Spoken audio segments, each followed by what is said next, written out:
think in 2015 was a big one. That was like a 15%.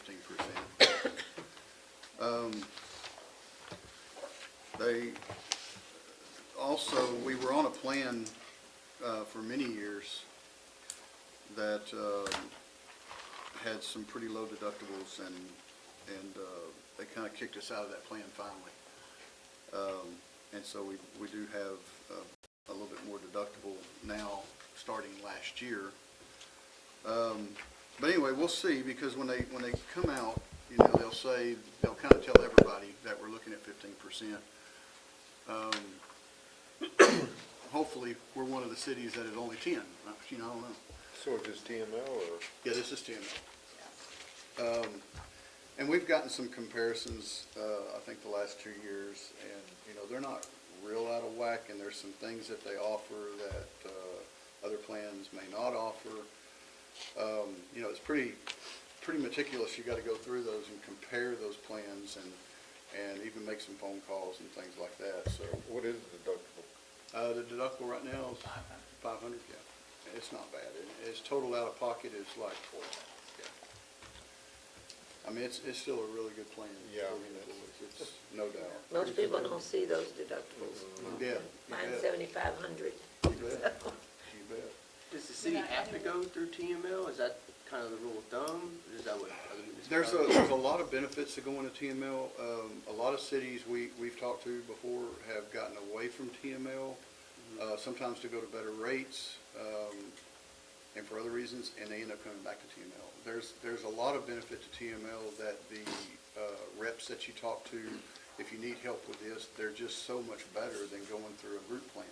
The group plans, you know, are good.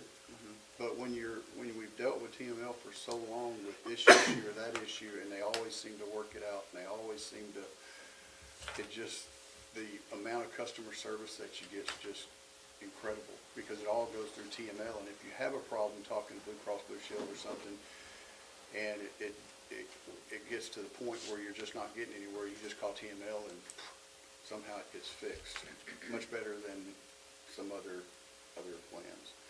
But we have to have our plan, we have to commit to the plan in November, September, yes. So is it actually TML, or I know some companies use, It's an underwriter of Blue Cross. okay. Yeah. Could we find another underwriter that does Blue Cross that gives us better rates? Because Blue Cross is Blue Cross. Yeah, Blue Cross, and that's what we did last year, and the rates weren't too much different. So what it really boiled down to was what we knew and what we know of customer service and familiarity. The rates And you weren't pay a whole for lot that. different. You pay for customer service. Now, I was just And the low wondering, deductible. you know, I want y'all to have the best, we Yeah. all want our people to have the best, but And I think employees are, you know, employees are accustomed to talking to TML and their reps and stuff like that. And I know Dolores is very familiar with TML. I'm very familiar with TML. And when we do a rate comparison or get somebody else's rates, you know, we not only go through it meticulously to see what's changing, what we're losing, what we're gaining, but when you start looking at everything and the rates are a tiny bit better, there's also big problems, and I think that's what other cities have experienced, where you get into the group plan, and then all of a sudden, 3 years down the road, you're getting this big bump in premiums, and I've seen that too. And TML just seems to, because it's part of a pool, TML seems to be able to control those better. You know, we get some 15%, but at the same time, we're getting 15% with Blue Cross Blue Shield. Others are getting some bumps too, even if you're not in the TML pool. And then there's years that we've had, again, that we had no rate increases. And then there was 1 year, I forgot, there's 1 year we actually got a rate decrease. I kind of wish they wouldn't have done that now, because it was followed by the next year of 10%. So, and they watch that, and they try to be as conservative as they can. Again, I hope, and we should be getting a new printout here of our losses. July, the beginning of July, they said. Yeah, and we'll take a look at that, because the last ones weren't too bad. We had a couple of, you know, big ones per month, you know, where it just pops up and stuff like that. But, you know, we like to look at those and see those be well under 100%, because if it's over 100%, it means that what we paid in and what they paid out is higher. And so you really want to see that under 100% and kind of stay there for 2 years, because if it stays there for 2 years, dadgummit, our rates shouldn't go up. But it's a couple of years that we've had 180, 230% for a given month, and those add up. And the other thing is, you know, several years ago, I talked about that we've been going by HGAC, Houston Galveston Area Council of Governments, salary surveys, just to stay competitive with other cities around us as best we can for all positions. And we've done a pretty good job with that. We don't use all of the cities that are listed. There might be 30 cities listed, but we try to compare ourselves to cities like Hempstead, which is, you know, kind of near, I mean, not only near Weimar, but comparison-wise, you know, they're a 5,000 population. And, you know, of course, we have to look at people in our region. Schulenburg is outside our region, believe it or not. But, you know, we look at Columbus, we look at Eagle Lake, we look at Willis, and several others. So there's a lot of them that we're leaving out because they're bigger cities. And we don't want to compare ourselves where, not to pick on David, but the finance director at a bigger city is going to be paid more. That's just the way it is. So we leave those out. We don't compare ourselves to those. So out of about 30, we may compare ourselves to about 8, with police officers, police chief, whatever. They may not know who HGAC is. Is that Houston Galveston Area? And kind of what they Yes. do. Every region has a council of governments, and ours is Houston Galveston Area Council of Governments, which I think somebody here is on that advisory committee. Did you get put on there? I know you've been on it. I've been on it, but I'm a extra. No, Alex was on it. Alex was on I it. think Alex Is was it on it Stephen? before, and it comes in October. Oh, it comes in So, October. Okay. Kurt would automatically get it. Yeah, see, he's in that seat. So, sorry, And Kurt. they collect data about everything. And Yeah. they're just like the warehouse of information about cities and stuff, which is what, and they provide a lot of information and grants and stuff to us. They help us with everything. Yeah. Okay. And some city, Hitchcock emailed me about 4 months ago and asked about police officer salaries and asked about police officer certification pay and some other things. And I gave them our information and said, hey, when y'all collect all this, I'd like to see a copy of that. And I got a copy of it, and, you know, we're okay. We're okay where we are. So just kind of going down, this is a typical, I got the last year's budget book here, the green one. And it kind of follows that same pattern where it shows the organizational chart, which can make minor changes from year to year, but it's pretty much the same. The page 2 is the sales tax history, and we did get our sales tax, came in today for actually May sales, but it comes in June. And I had projected that we would hopefully hit 77,000. We actually hit 84,000. So we're still projected higher than we originally assumed, which is great. And on that note, just a little bit about sales tax that I like to. Wasn't it in the paper, the sales tax reports? Last month's would be, not this month's because it just came out. Yeah, we were down 7.86%. Yep, we've been up every single month, and then last month we were down, whatever it was, 7, and then this month we're back up 7.3%. Sometimes that's caused because people pay their sales tax late. Sometimes it's caused because the month before they paid it early.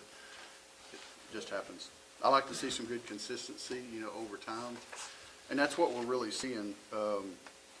However, I do look at a lot of other cities. I usually text the mayor about, what do I send you, about 30 cities. Yes, yep. And I've always said I like to see a good regional, strong growth in sales tax, because in the grand scheme of things, if our neighboring cities are doing well and we're doing well, that feels better. Because I've seen it before. If we're doing well, and we have done well back in 2017, and I noticed that some other cities really started going down. Well, what does that mean for Weimer's future sales tax? I can tell you what it means. It means about 4 months down the road, we're gonna start going down. So everybody kind of follows each other. If their economy's good, chances are our economy's good. And if our sales tax is good, it means it's gonna be So if you stable. look at Columbus, Eagle Lake, Schulenburg, LaGrange, Flatonia, and Hallettsville, they're all up. Schulenburg, I would have to give tribute to Texan. the Texan. Mhm. But let's look at Eagle Lake, which is close, close to us as far as size, I would say. They're up 13.93%. They were down 23% this month. Got you. Yeah.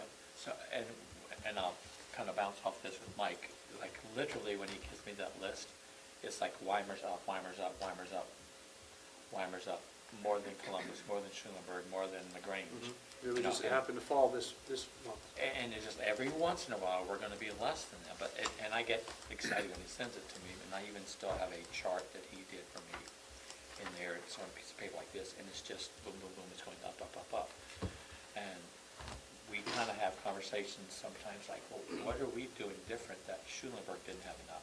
It's got some good That industries and some. That Columbus didn't have the up, LaGrange of all people didn't have the up, because it's based on the number this time last year's was up. Right. This year's was up. And so we've increased, I think I had it in here. Since 2015, our sales tax has increased 47%. And maybe even higher this year because it keeps going up. And I've still projected for July, August, and September, pretty conservatively. So we hope to see that continue. The ad valorem taxes continue good strength in new construction and renovations that continue to occur, along with some higher valuations of the appraisal district. We are still waiting on extra exact figures to attribute to the 2023-2024 budget preparation, but we feel our numbers are pretty close with what we have in the budget. General fund revenues, Weimer franchise fees derives its revenue from charging fees to the solid waste, electric, and water and sewer departments for these departments using the general fund's streets and right-of-ways. So basically, as those utilities are used, constructed, reconstructed, whatever, in our right-of-ways, and as those revenues continue to increase, it continues to add that same percentage to the general fund for use of those streets. So it's just like, it's treating the electric utilities and the water and sewer utilities as a separate company. And that makes things a lot cleaner, rather than combining in the pool fund like they used to do. We don't do that anymore. So treating these utilities like their own separate business, they would be being charged rent by the general fund, just like the gas company is, just like the communications companies are. Let's see. When the garbage and utility revenues increase, so does the franchise fees to general fund. Basically, 5% of garbage collection revenues, 10% of electric use and power cost revenues, and 10% of water use and sewer use revenues go to the general fund in the way of franchise fees. Plumbing and building permit fees has been strong because new construction and home renovations have remained strong. We see that continue with news of continued housing shortages for Texas.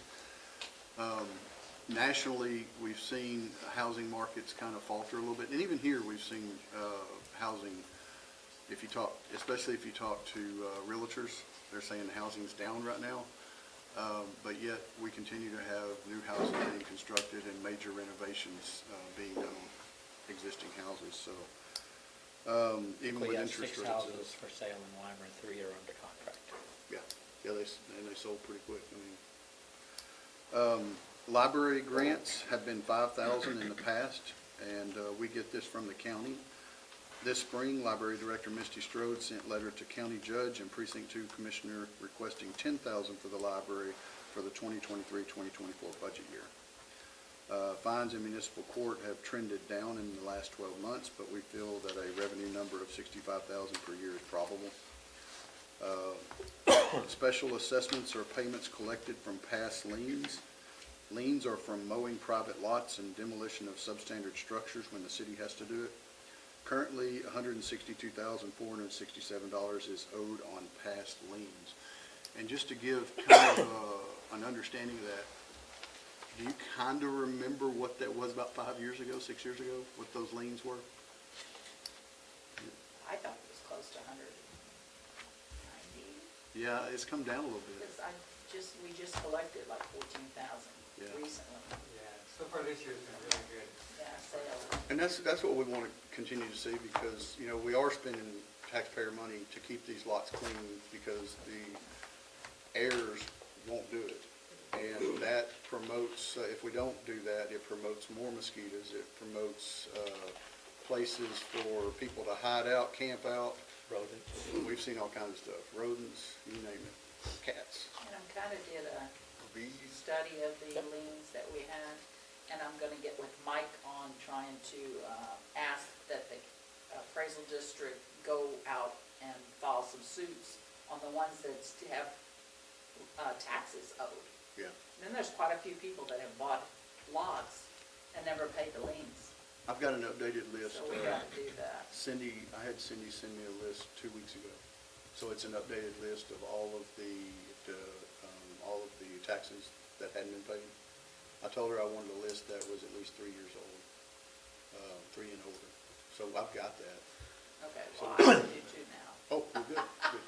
It's pretty easy. She's like, tap, tap, tap, print. So the. But you know, I'm going off of what liens that we have. Yeah. If those are behind on taxes. The new appraisal district director, he's actually very sharp on this. That's why we got money back already. So, Yeah, he came to see me, when was that, a month ago? months ago, yeah. And brought a That check. was before. And brought a check. We always like those. Yeah. Yep. And it's I the like cost money. of what people say about Weimar, the beautiful place it is. Yeah, it does cost, but getting reimbursed for it when that does sell, that's gotta be part of what the appraisal district helps us with. So partnering with them, and now we're starting to get the money back, which is a good thing. Post office lease has 1 more year remaining before the new lease agreement begins, increasing monthly rent by 40%. Transfer in to general fund from solid waste, electric, water, and wastewater is for funding assistance to general fund due to general fund work and expenses that facilitate operation of solid waste and utility funds. So, you know, we have employees that do multiple, not just general fund work, but they also do, you know, collect payments for solid waste, water and sewer work, service orders, and so that is water and sewer and electric paying general fund for some of that labor. On the next page, page 2, just kind of outlined a table here showing 2021 and 2022, the past, and then 2022, 2023, which is the budget we're in now. And the asterisk is where we're projected to end up. We expect to hit quite a bit more revenue this year in general fund than what we budgeted, which is a good thing because the street project ended up a little more too, so that'll help pay for some of that street project that we approved, y'all approved. The budget that you're looking at there for the 2023-2024, the general fund revenue, $2,515,660. You know, I always say that we've got July, August, and September before council will need to approve or not approve the budget. And that number will change a little bit, but it won't change much. It always changes a little bit because we always find out some other things later in the year, cost increases or whatever like that. And usually, a lot of times we're able to, if we get a cost increase, we're able to deduct somewhere else to make it still all kind of fit. Sometimes we can't do that. So with $2,515,660 on general fund revenue, we're looking at $2,335,485 on general fund expenses. There's a notation by that does not include a street project for the 2024 summer. There's quite a few things that we're going to take care of with this street contract we're in right now. One of the major ones, we had a big water line, 12-inch water line, kind of explode in the intersection of East Street and Post Office Street. So we're going to be rebuilding that intersection. You know, we can patch it and patch it and patch it, but it's not going to hold it. You know, when you have a 12-inch water line come undone, it's going to do some damage. So, you know, we try to keep it up as best we can until that street project comes. That'll probably be one of the first places they hit, because they'll also be doing, the other contractor will be doing the water line on North Summit Street. And so the overlap there, it'll probably necessitate that the street contractors get on Sadon Road and that intersection first before they get on North. At that Summit Street. intersection, we've got some kind of base put down, and it keeps washing out. Yep. Can we put some kind of patch? Are we going back in there, or are we just gonna top Oh, it? no, from no, there? no. Again, it's gonna be rebuilt. It's gotta be completely rebuilt. The road or the water? The intersection. Okay. The whole So intersection. could we put, so instead of having our guys go out and constantly be putting base down and it washing out or getting splashed out even when it's dry, can we put some kind of patch, some asphalt patch? We. Bag patch? You see how we patch. I mean, we do a hell of a job of Yeah. patching. The problem is we're gonna spend extra money on it and it ain't gonna hold. Because the road right now, when it blew up a lot of base. And basically what you have there is lime rock. Yeah. And with that, that's great, but you're not getting the concrete stabilization. And when you do that, weather temperature's changing, it's fixing to get hot, everything's fixing to swell and do this, and it's just gonna crack that stuff out anyway. It's gotta be rebuilt. We can do it. We're gonna spend an absorbent amount of money keeping it, trying to keep it straight. I was It's not thinking, you know, straight. you put about 8 bags of patch on it, Yeah. that's what it'd probably take. And we can try, we'll do it. Then, the other one is we had, some new curb, 3 lots that, paid for new curb over in the 100 block of West Converse Street. And so when we do that, there's an area there that we're gonna have to have them come in and till that up about 8 inches down and put down, new sub-base, and that way they can, that'll look real good, and otherwise it won't stay together. Because what we have in there right now is, you know, select fill and some lime rock. But it'll hold up for the time being. But those 2 projects right there are gonna add to the existing street project, like they always do. I mean, we always have curbs done through the year. That's gonna add to that street project just a little bit. So the one that you're talking about, is that due for July when they're here? Yes. Yeah, that's the one that's due for July. That's only a month away. Yeah. But we don't need to put it if it's that close. Yeah. Right, Yeah, we're we're, okay with that. Yeah, no, I'm totally okay with that. It's just, if it was gonna be prolonged for 3 or 4 months, I'd put bag patch in it. Yeah, they're scheduled to be here in July, is that? Yeah, and, you know, even with H&C, the amount of work they're doing it's not a lot for them. And I don't wanna say July 1st, they're gonna be here. Yeah. Right, no, that's what, it- their could be schedule, August that's what. August 1st, he starts getting antsy, I start getting antsy. So, over that same, if you go down, that's by, if you're going toward Texas Burger, the one that we talked about. Yeah. That sinkhole, or Mhm, yeah. they're gonna fix that as well? They already did. Okay. I haven't So, been by there yet. Yeah, we took a look at it, and what we normally do is, we pack it full of base, we concrete stabilize it, we let them run over it for about a week or 2 to make sure everything's good, and then we patch it. Okay. Fair enough, thank you. You bet.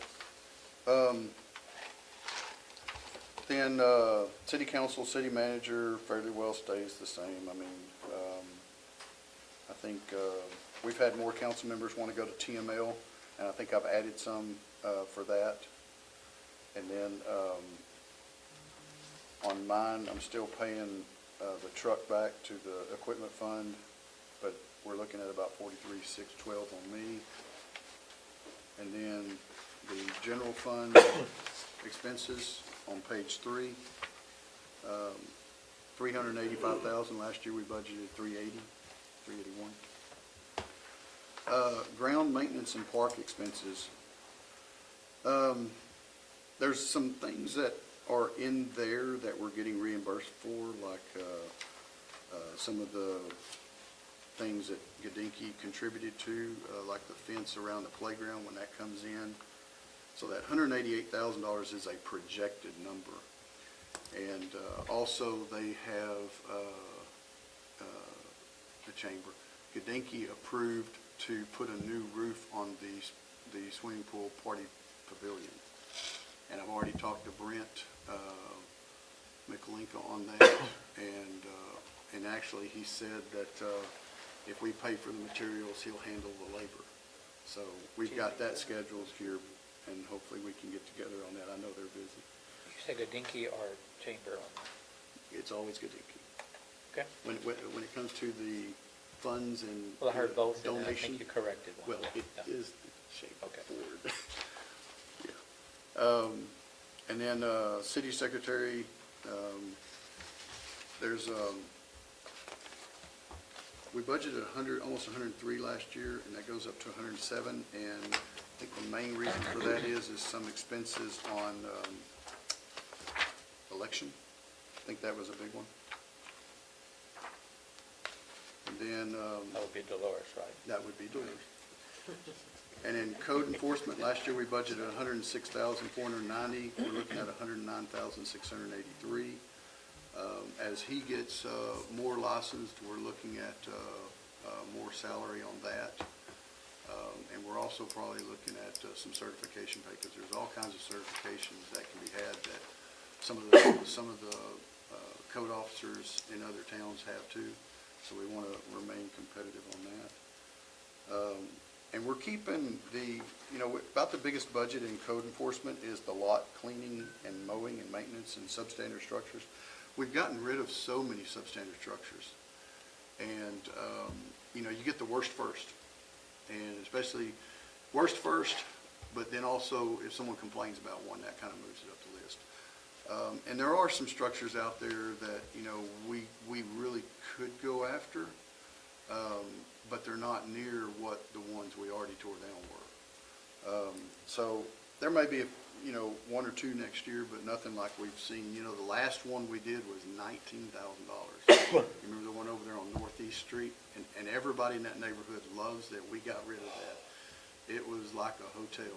It was a house, no, it was two houses put together with some lean-tos, and I think they had created an apartment out of the attic.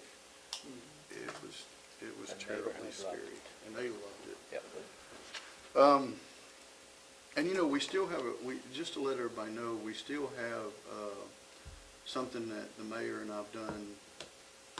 Dolores, have we done it twice where we've signed off on waiving the liens if we make an agreement and the person puts a house on the lot within a year? couple of times, Yeah, because it gets it on the tax roll. That's really what we're looking for.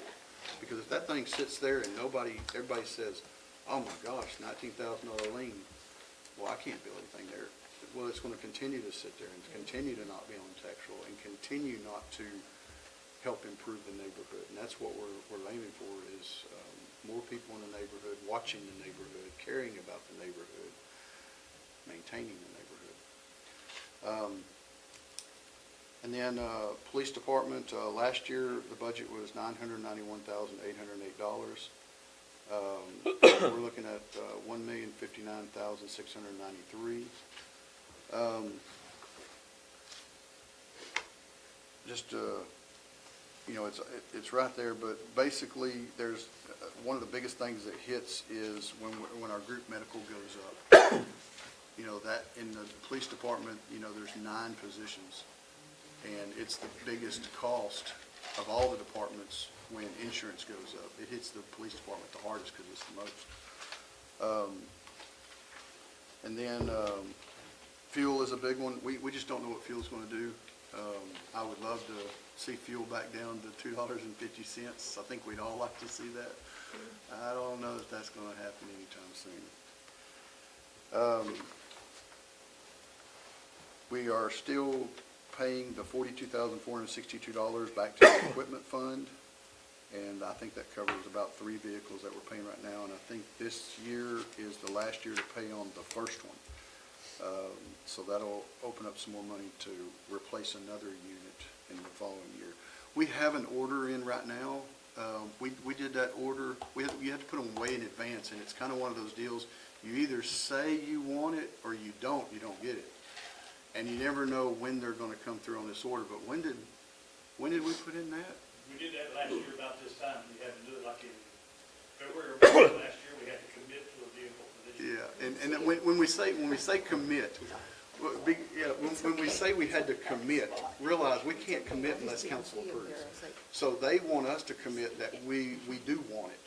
But if it gets here and they say, okay, do you want this? We have to come to y'all and say, y'all approve this, and then we really approve. Because otherwise, they're not missing out on anything. Because if we don't take the vehicle that we committed to, it'll go somewhere else. Right. Just like that. There's no hickey to it, and they've gone back to where they're only doing one build a year on police Tahoe. If you don't commit to wanting a police Tahoe during the window that's open, you don't get one unless something happens like what happened here. If the city would say, we don't want the Tahoe, then somebody else would have that opportunity. Yeah. And the worst thing is that the Tahoe is the most expensive. They don't, correct me if I'm wrong, I haven't kept up in the last 3 or 4 months, but they still have not come out with a Chevrolet or GMC smaller unit. No, they have not. A lot of the police departments are going to Explorers, Yeah, especially. Fords, yeah. They're yeah. going to Explorers. We got a bid on a Ford, and it's about $10,000 less. And they're smaller and easier to handle. I Yeah. mean, you still have the same office room theoretically inside, Yeah. but they're easier to maneuver around town. And those daggum Tahoes, they're great, but they're so daggum. Fuel's way better. Yeah, fuel's better. What is it, V6 or V8 in those? It's Probably V6, V6. yeah. I think V6. Everything's going to V6 on these things. Yeah, it's V6. What's roughly the cost of the Ford versus the Chevy? Well, the last Tahoes we got, and realized they changed the shape inside, so you can't take the guts out of the old ones and put it in the, for 2013 through whatever, we were doing that. We were reusing and reusing. Well, they changed the design of it, so we had to get all new. And we got all new, that last Tahoe was $80,000. It's just nuts. So we'll keep those options open, because, Yeah, we need to there's some other look at our options on that, because gas mileage and things like that is a big factor. yeah. Fire department, we continue to do somewhere around 50,000, 48,450. The 57,858 that you see in 2021 and 2022, that was that was payback to the equipment fund of $20,000 that we gave them help on a brush truck back in 2015-ish. And then once that was paid off, that went down from 57 to 48. I am proposing to go up on the retirement. We made a good jump 2 years ago. Basically, let me see here, back on page, in the budget book, in the budget book on page 6, you'll see the Weimer Volunteer Fire Department, Texas Emergency Services Retirement System, and you'll see how much we paid per firefighter back in 1978, 1987, 2006. Well, you'll see it all kind of stopped in 2011. So in 2021, we looked at the past Consumer Price Index, and so we bumped it up from 36 to 43. And so last year was 43, and then this year we're proposing 45. And I think we're pretty competitive on that. We'll never be competitive with Schulenburg. Schulenburg is insane on that. They've got some big numbers, but everybody else we're pretty comparable with on that. Well, that's not sustainable what they do. Yeah. That's crazy. And also, we provided a page last year, and we're going to continue to do that. The numbers that the volunteer fire department report to us, we're going to continue to put those in here. So this budget, what we really wanted this budget book to be and continue to be is something that you can continue to go to and find information. And if you find yourself going, oh, I wish that was in the budget book, let me know. We'll add that page. We have no problem with that. This budget book used to be pretty thin. It's gotten thicker. I would like to see I know we're trying jumping ahead, but I would, since we talked about police cars, I'd like to see not only police cars, but how much we've spent on almost all of our vehicles. Mm-hmm. Are they cost effective? Do we have one that has more problems than the other? Is it expired? Do we need to vote to maybe put it at the end of its life and go ahead and auction it off and try to get new in. That's, Yeah. because I think we're running into issues with, Well, so in the budget book, the one from last year and several years we've done this, there is an equipment fund amortization schedule for each piece of equipment we bought. okay, And that goes all the way back to it goes further back than that. I think it goes all the way back to 2017, but we put the ones that actually are being paid, the ones that we've already paid off, they'll disappear off of the budget book. gotcha. But that's a pretty good indicator of what we paid. And the problem with the Tahoes is, that's exclusively what we've been buying, because that's all that Chevrolet offered. And we made a commitment to stick with our local dealer. Sure. But with $80,000 on the top, I continue to say that's, So Weimer Big can't do a numbers. Ford? Well, it's all Cavender, it's local well, dealer. I know. That's different now. Yeah, Yeah. see, it was We didn't have Brazier. that in the Oh, past. yeah. Yes. Okay. And I think there was a couple of times that we got Chevrolets from other dealers. And we can- And it was We support our locals. because we, somehow the relationship got like this or something, and I went and talked to Scott, and I said, Scott, look, I've got the numbers right here from the buy board. I just need you to match that. And he goes, oh, okay. Because we were asking Brazier to go through the buy board. Well, I don't care if they go through the buy board, as long as you meet that price, I'm good. So we started getting them back from Brazier again. But yeah, some of our utility vehicles too. Yeah, because I mean, it's not just the police cars. You can't go by mileage because they sit there and idle. Yeah. It's out engine hours. It's kind of like the Caprice. That Caprice is the reason why Chevrolet got rid of it. Yep. It needs to go. Yep. We've already put an engine in it. If you look it up on Kelley Blue Book, it's not worth what we just put in it. Well, we can see what runs through the payables too, Steve. Runs what? Runs Yeah. through the payables. Yeah, yeah. So, you know, get an indication of, you know, when it's, we could get a little more, I was like, what is that? Okay, go ahead, I'm sorry. you know, because David could give us a little more, you Yeah. know, if we got a $5,000 bill at Don's or wherever, you know, we can always see what's reoccurring. Well, and what's even gotten higher on expenses on vehicle repairs is increasingly, I mean, I love Don, and he's great, but increasingly, he's not wanting to work on the newer vehicles. Software. And he's got, well, and I think also it's, he's got plenty of work working on the old vehicles. You know, he does a lot of work for us, like when we need a hose reconnected on a backhoe and stuff, you know, he loves doing that for us, and we love him doing that for us. And, you know, some of the older vehicles we have, you know, we're just not spending that much money on them. And as long as we're not spending a whole lot of money on them, like this last vehicle, utility box truck that we got, that's great and everything. It looks great on the road, but outfitted and everything, that truck was $50-something thousand. And it's like, you know, we got a couple down there, and, you know, you gotta, through a life of one oil change, you gotta add a quart of oil, but a quart of oil is pretty cheap, and it keeps on running, and the guys are just going from here to there. So, but we've replaced quite a few vehicles down there, and right now we're kind of with those dadgum electric trucks we had to get, the digger and the new bucket truck. That took a big hit out of the equipment fund. So right now, as I've committed to, we're not getting anything this year, and we're letting that equipment fund continue to build up. And I think let's see, the green one here, let me find it in here, and I'll tell you exactly how much is being paid back to the equipment fund this year. I think it's $126,000, which will be a big help. Maybe a little more. Let's see here. Nope, 142. So 142 is being paid back this year, and it'll probably be more this next year because we'll be paying the electric fund will be paying back the equipment. Like to see that equipment fund get back up to $300,000 and $400,000 again pretty quick.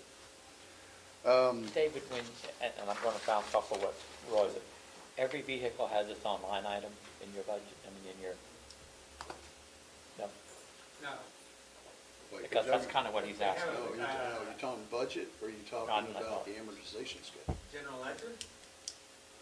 So what I think Roy's making comment about is like if vehicle one had an expense, you know, you keep track of what vehicle one, vehicle two, vehicle three, So vehicle each three. vehicle is assigned a number. Correct. So if it's 2023, and it's the first vehicle bought, so that vehicle is 2023, 23-01. Correct, Or 23-02. correct. Yeah, we And can, then when we code the accounts payable for like Stavanos, that number will appear on there. That's what I'm asking, yes. yeah, we started doing that in So like he can 2017. provide you activity on each Mhm. individual specific piece of And I equipment haven't or noted, vehicle. and Yep. maybe what we'll do is try to create more of a spreadsheet so it's easy just to handle. Yes. So let me ask you this, and I know we need to move on, I'm sorry. No, you- The police truck, I've brought this up before. Can we figure out a way to get rid of the police truck, and let's just say the Caprice, and get a Tahoe or an Expedition, get these guys something nice and new to drive? Is there a way to do that? Again, the truck was bought out of the Caesar fund. Yeah, and Can't we, once we sell it, can we not use it for the police department? Yeah, and realize that truck will probably fetch, 20? no, that's an older truck. It's No, I an know, old, but, old I truck. mean, right now, used car market's, Yeah, it's ever high. my guess is you'd get 6. Okay, 6, Yeah. we have so, no say-so over the truck. what's that? We have zero That's say-so the over police the truck. department's truck. Yeah. It's with Caesar but the- funds, no control from us. And the car, just like you said, the blue book on it and everything, you know, It's low. yeah. We it's shouldn't have pretty put a low. motor in that thing. Yeah, well, the Tahoe's at 80,000 and the commitment that was made to use the local, the only thing we have is Tahoe's. And when you look at 80,000 versus putting a new engine in a car and, you know, maybe it lasts 3, 4, 5, 6 more years, I don't know. Do we anticipate having to get, I mean, not in this year's budget, but next year, are we replacing any of the vehicles? Or what's the next big expenditure? So, in this coming budget, we can buy something, but we don't have to pay it, we don't have to start paying for it the next year back to the equipment fund. And that's how that works. That kind of helps out too sometimes. I do know that where we are right now, it kind of has a feel that we're deficient one vehicle. And mainly that car made us feel that way. The car being kind of the last vehicle, you know, everything else is Tahoes. It kind of made us feel deficient when that daggum engine went out. So, yeah, we are looking at those and some opportunities for purchasing something else, and if we can go to a Ford, that would certainly help. Just, shop it around. Yeah. Oh, yeah, I got you at 16 months. And in municipal court, we're expecting about the same as normal. We did make some expenditures this year. You see it's projected for 29,000. Judge Kaburski got in there and we looked at some security measures with the chief, and we are putting in a new camera. They have a wand. They redid the lock mechanism at the back door. So there's some safety. And I think y'all met with someone with municipal court. Yeah, and we need to get together and go over that. Yep. And that money, a lot of that can come out of the security fund. It's a little bit taken out of each citation, and it kind of builds that fund up, and we can use it for security, specifically for security. And in the street departments, you see that last year the budget was $251,800. That number is probably going to be more like $460,000 after the street project is completed and what council already approved over the budget on that. But next year, we're looking at $67,275, and the notation on that is there's not a 2024 street project. Looking forward, we look at the 2025 street project to be estimated at about $300,000. A lot of that will be overlay. There's not a lot of rebuild on it, so the overlay goes a long ways. When you start rebuilding, and it takes a lot of chunk of money out of the budget. Are we having to spend that money elsewhere? Is that why we're not having to do a street? No, this year, the street project ended up so much, and it was because we were doing the CDBG project, and the CDBG gave us $350,000, and that's grant. And so when we bid it out, it ended up over $350,000. So we covered that with general fund. And then we already had our 2023 summer street project. So we actually have 2 street projects going on simultaneously. One of them is mostly grant, and the other one is our normal street project. That answer. Then we have the library. Last year was $116,916. When I first got here, probably about 6 months after I got here, we had a guy come in that has done cabooses before, and he pressure washed it, cleaned it up, and then repainted it. And I've talked to a couple of different cities that it seems like their cabooses are holding up a whole lot better. And I've actually talked to some of the tank painting guys. And so I'm trying to get some numbers right now that'll solidify that number a little better than what I've done. And we really want to redo that caboose. The library board is kind of talking about it. The Friends of the Library is talking about it. So I go, well, it's been 7 years since I did it, so it's probably up to do it again. Plus, we're spending some money on the gazebo, and Gary Chernock doing a lot of work out there on that too. And then our guys doing some work, and then we'll have somebody prime it and paint it. Then we have Hill Memorial Park. Last year, $82,025. This year, $84,775. The swimming pool budget. On the Hill Memorial Park, that's golf course and softball fields together. That's correct. So, Not much on the golf course though. Just the only thing. Well, I say that. okay, It's just the salary and benefit, which is a big chunk, but Sure. it's not any of the other stuff like. no upkeep? Yeah, we stopped doing the, whenever we started paying 100% of the salary and benefits, we stopped paying the fertilizer, and we stopped paying for just a couple other. Who pays for the softball fields? We do. So, we used to have softball games out there. What ended that? They were doing a lot of tournaments, and it really depends on who the president is. If he has girls that are playing out there, it gets a little bigger. Okay. And then if they're struggling to find a new president, it kind of goes down, and it kind of does that. The mayor and I've talked about that several Well, I know times. the guys used to play on Saturday, and that was kind of a good revenue maker. I'd like to see that come back. That was the Prohodas.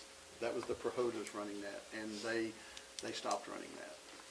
I think it's good maybe to look at passing the torch and get that going again. I would like somebody to take it over. That would be great. Who's in charge of that scoreboard that doesn't work out there?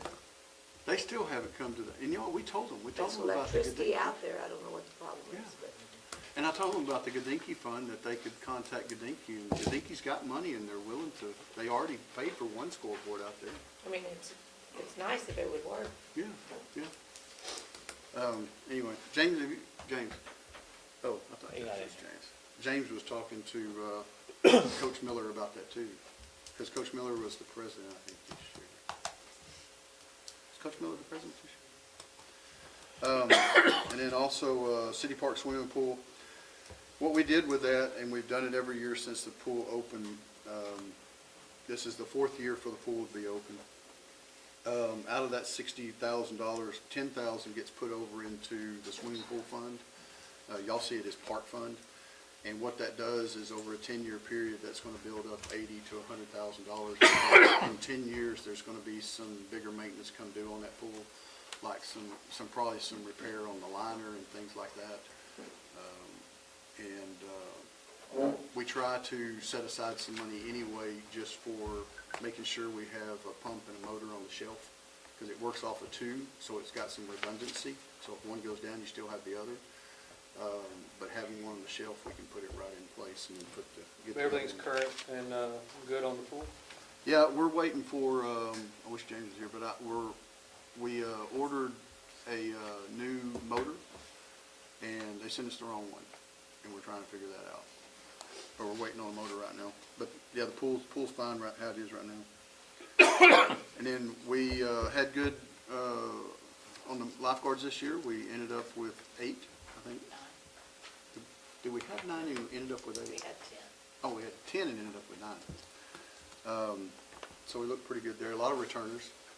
I think it was 7 returners or 8? 7? No, 4.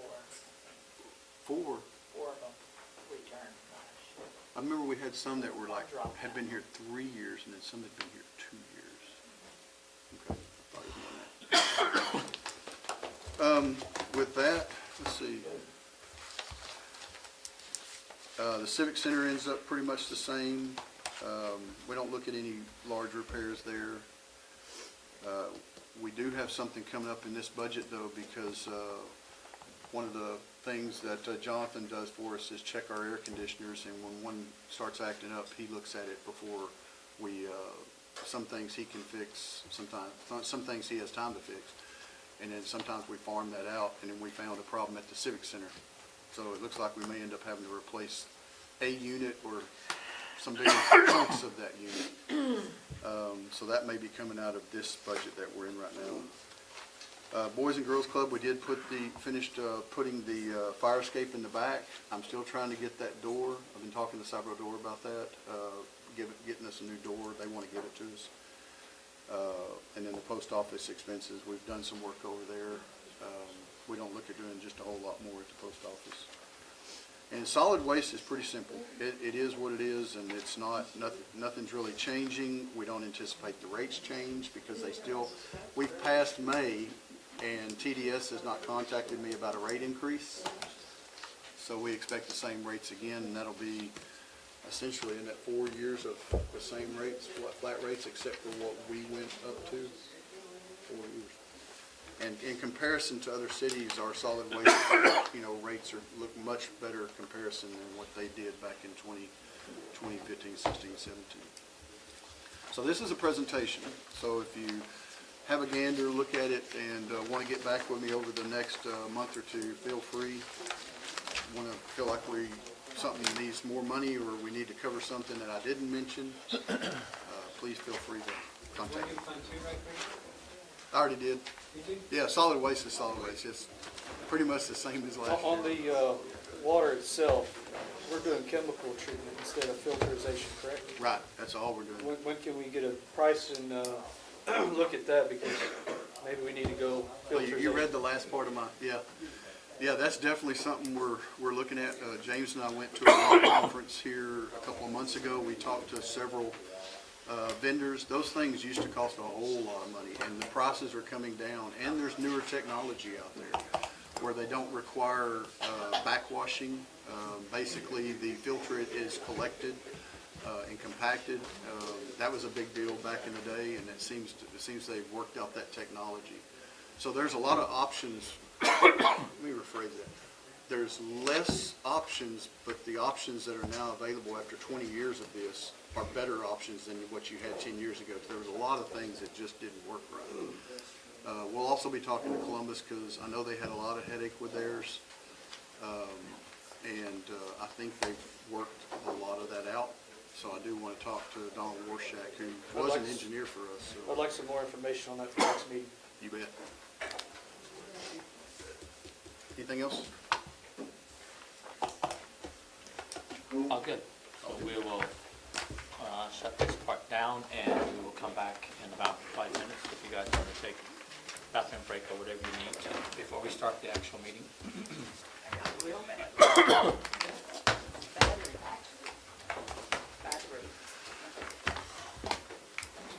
I'm good.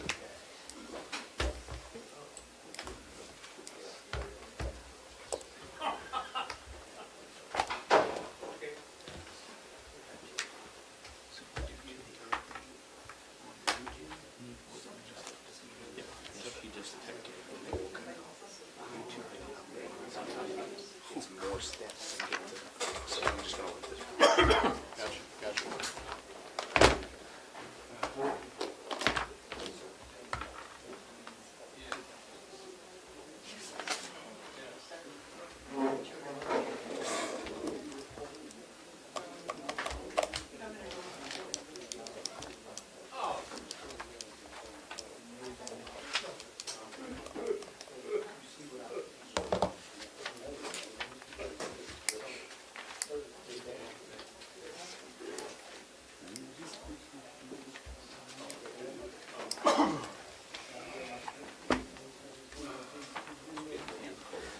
Catfish. You snuck in? I said you snuck in. Yeah.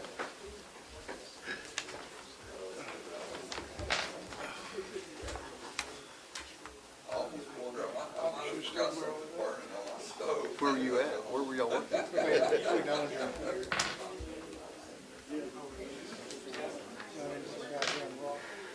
Oh, no.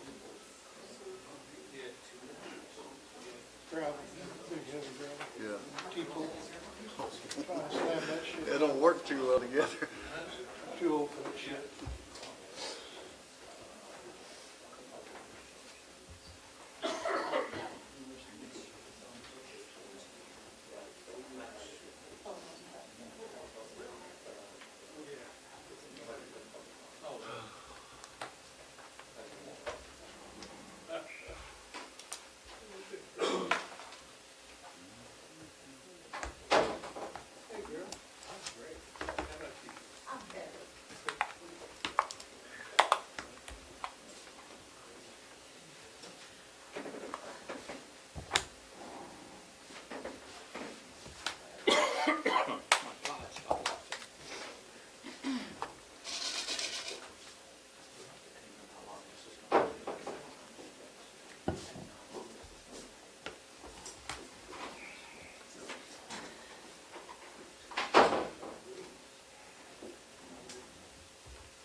Huh? Oh, we'll wait on you. I don't think I can do your job. I got too short hair.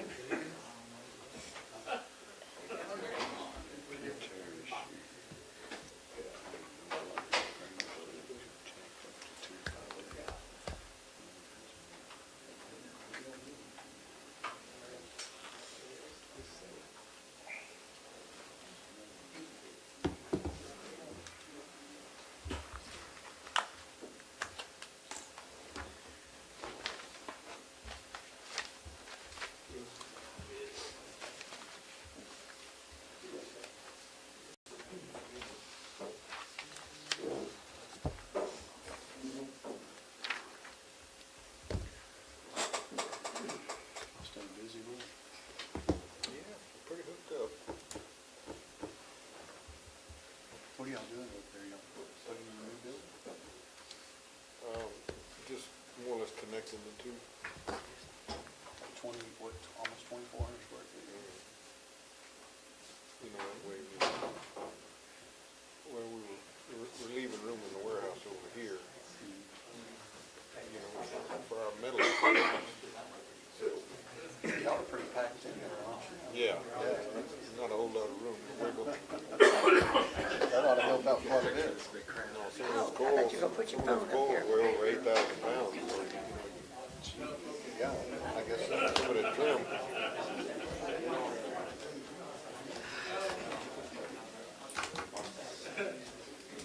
The old garden is dark and green, is it reducing? Yeah, you know, the heat got up a little bit, it slowed down a little bit, but we're still doing all right. I had to worry about my battery first. Right.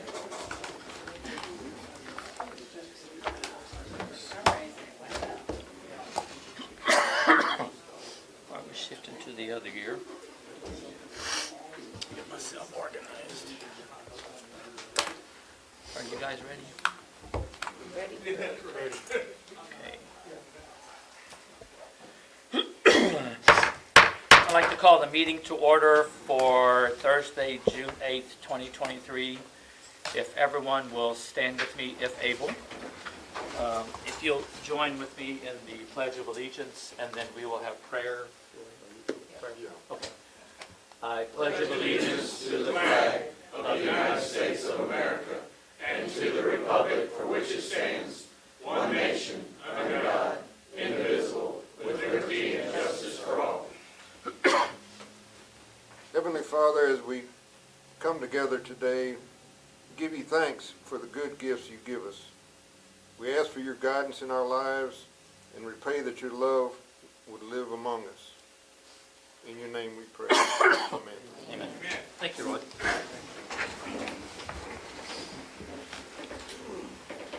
Okay, I want to welcome everyone. Thank you for being here. It's great to have folks in the audience to participate in the meetings always. And I'm going to jump into the agenda items, but before I do, if you plan to speak, in citizens' presentations or on one of the agenda items, make sure that you sign the sheet back there. I want to make sure that we get you down. I'll leave it back there until we get to those items, just to make sure that you have a chance to sign, okay?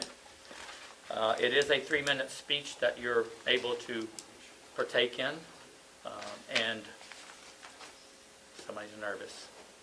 Come on, you're okay. Thank you. Straight line. There you go. Okay, we'll move to, we're going to go to the agenda item number 3, which is citizens' presentation and comments. In accordance with the Texas Attorney General's opinion, any public comment that is made on an item that is not on the posted final agenda will only be heard by the City Council. No formal action, discussion, deliberation, or comment will be made by the City Council. And I do have a list here. There's 8 people that have signed up. Does anyone wish to speak? Excuse me for my cough. But it's going to happen throughout the whole meeting. Anyone wish to speak in the citizens' presentation and comments? I will. Okay, so hold on, if you will walk up to the podium. Oh. Yes, and introduce yourself, and then I'll kind of time you a little bit as possible, okay? Go ahead, Mayor. Okay. Time me. My name's Case Holub. I'm good with numbers, by the way. I'm a business owner and taxpayer in the city of Weimar. At 3:45 today, I closed for the day at Holub Financial Services. The reason we closed today early was to allow my employees time to attend today's city council meeting. This is an inconvenience for my clients and does not foster business, as I think you as a city council should have a priority. Recently, this council considered, but denied, changing their meeting times to more accommodate public's attendance by daily workers. You had a chance to rectify this deficiency. As constructive criticism, I am of the opinion that that decision was self-centered and it was arrogant. I hope the city council and mayor will consider this input in a professional manner. Being open-minded, I did a bit of research. I identified the following communities as having their regularly scheduled meetings after normal daily work hours: Eagle Lake, Wharton, Hallettsville, Sealy, Schulenburg, Columbus, LaGrange, Flatonia, Elgin, and Bastrop, as well as our 2 schools, Weimar ISD and our private school, St. Michael. Being a public servant means putting the public's interest first ahead of your interest. Having public meetings, as our other area communities do, will foster input and as a result will generate better decisions. Mayor, I turn to you as the Chief Executive Officer of the city to lead and educate your council to facilitate public interaction by changing your meeting times to after normal daily work hours. I hold my cell phone number, and I want to give it to you, because if anybody has any questions of me, you can call me. My number is 979-595-6043. I don't believe in Facebook stuff. I don't believe in that kind of stuff, and I'll keep it to that. You want to know what Case thinks? You call him up, and I'll tell you. Thank you for your dedication and your time and your service. Thank you, Mr. Holt. I'm gonna read fast, because we've got 3 minutes here, Okay, and thank I you, don't Reed. have a lot of time. So I am going to do a handout, so the council can follow.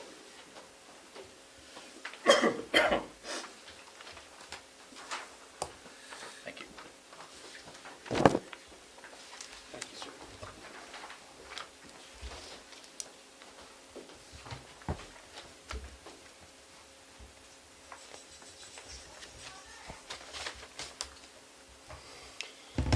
I am Reed Jones. I was raised in Weimar and graduated from Weimar High School, and I come here today speaking for myself and only for myself, despite what some may think. I also speak to you today as an individual whose company is based in Weimar and who has numerous family members in Weimar. My father lives in Weimar and whom my son visits. So as a father, I come here today to discuss the health, welfare, and security of the city. Firstly, the police department. In my opinion, it is in serious disarray. It has come to my attention that Chief Police is running a ramshot department with many flaws. The recent revelation of the former officer described in the ABC 13 telecast and web article dated 26 May is the latest and most unforgivable embarrassment to the police department, city of Weimar, and her citizens. Weimar, in the eyes of the local area, is a laughingstock. That is 100% due to the weak vetting, hiring, and firing process of this government and its agencies. I hold the police chief and city manager as the main point of concern. It is stated in the article that the former officer was arrested while wearing Weimar PD badge and shirt.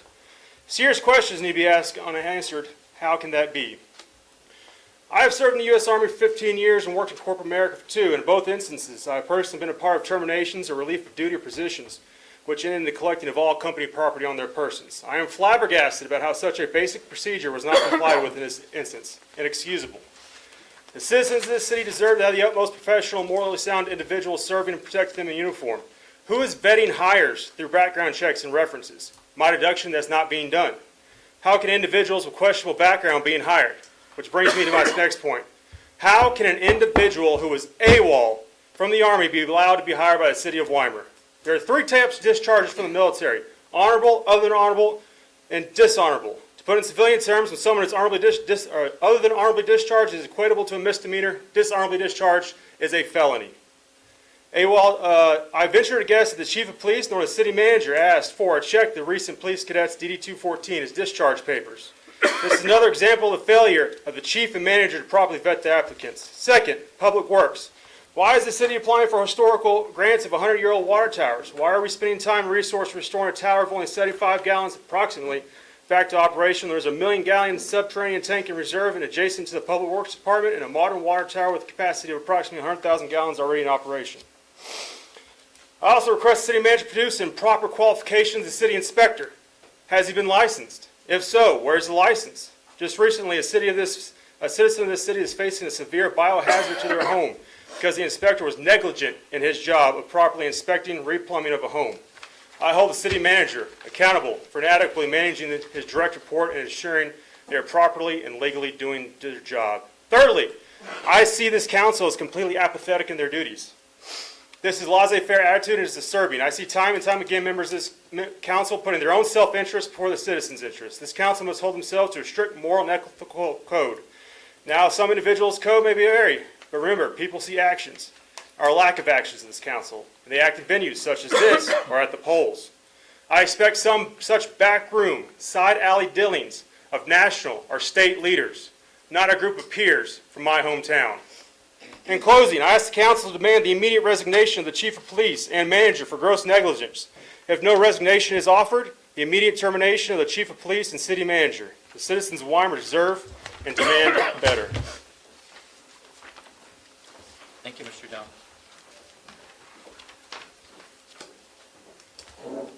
Anyone else?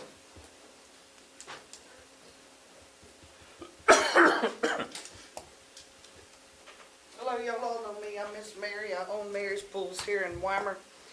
And of course, I've been getting many text phone calls about our Weimar City pool and its upkeep. I tell them I do not service this pool. The city does, so you need to contact your city hall. I have concerns about the pool and the way it's being serviced.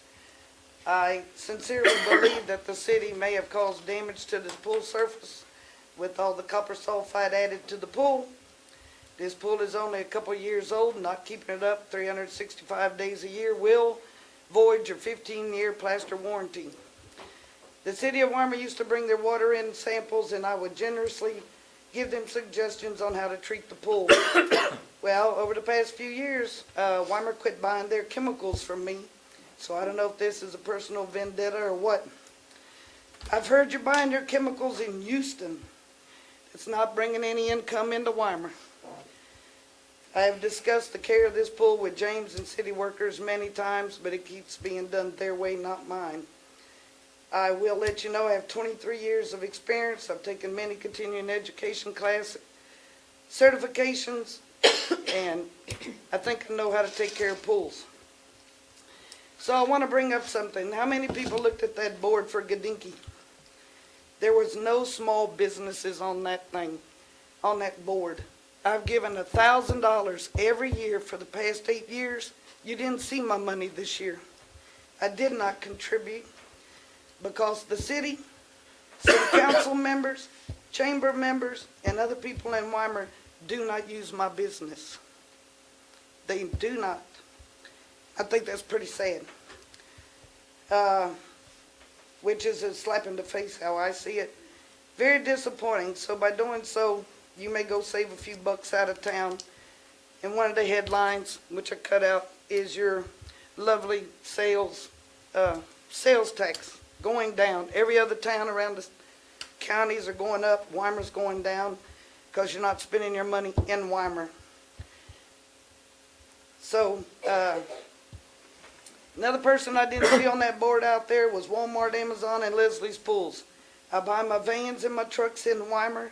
I have all my vehicles, service vehicles, serviced in Weimar. I buy my groceries here. Where do your tax dollars go? Mine all go to Weimar. So my money goes to the local schools, churches, FFA projects, raffles, fire department, and supporting the kids in Weimar. I employ people from out of town that all spend their money in Weimar. I have numerous out-of-town customers that come in here and ask me where to eat, where to shop, what to do here. They're not locals. They're out-of-towners spending their money here. I've heard so much about the pool. And I've also heard that, yeah, in the wintertime you don't have to really service the pool. Then why don't I close my business all winter? You have to keep up that pool 365 days a year for that warranty. And it will come back. The pool was full of green algae, or yellow algae actually, for months before James got sick. I've all heard it all happened because James got sick. No, it was green way before that. This was a great investment by the Weimar citizens, and they deserve better. And then to talk about the food trucks. I got hassled about the food trucks. I did not ask the food trucks to come here. They are not on my property. I don't own that property. So you need to talk to whoever asked the food trucks to come here, but I am grateful that they're here because they're giving the citizens other places to eat. And then I just heard our city manager say he's got a bunch of motors on the shelf. Wonder where he purchased those. It wasn't from from Mary's Pools. My business has been and will continue to be the greatest success without the city support. I will be celebrating my 10 years this January. It's a huge milestone for small business in this community. All of you need to remember not supporting Weimar small businesses, and the whole community suffers. So next time you see your low taxes, find out if you're part of the problem. Thank you. Thank you. Cool. Thank you.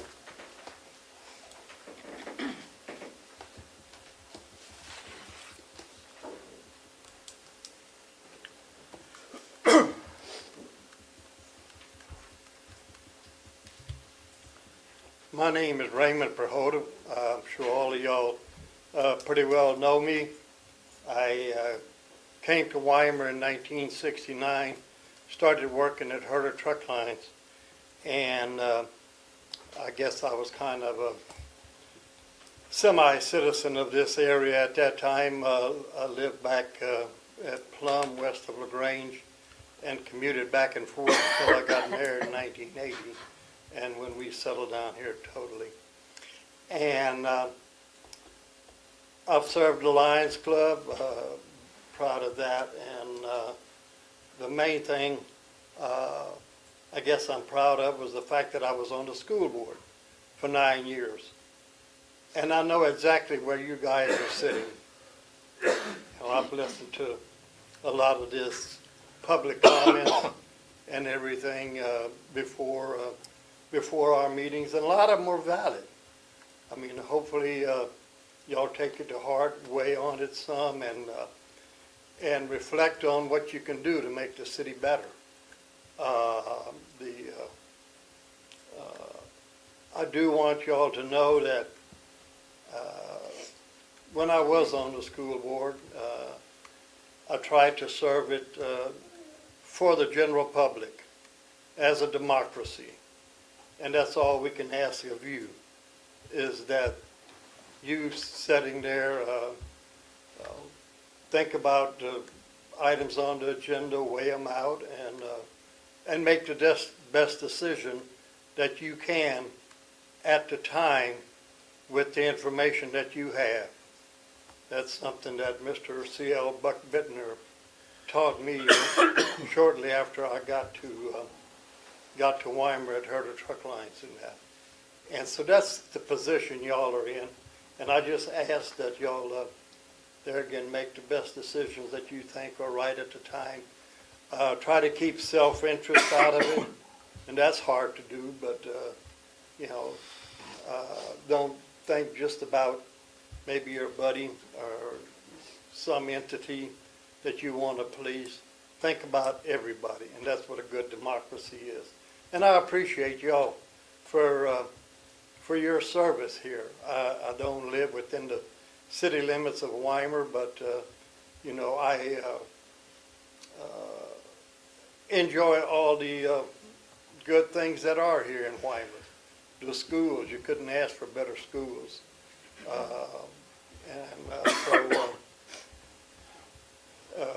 Just keep up the good work. And thank you all, guys. Thank you, Mr. Prohoda. Anyone else in citizens' presentation? I'm going to stay right here where I am at. Okay, so just introduce yourself. I think Dolores, we can all hear. Okay, you're good. I'm the loudmouth part of this too, so I'm over here. Okay, I, been in Weimar 43 years now. I'm active with the chamber, active with all the schools, the kids' activities and everything else. The kids have been out for quite a few years now.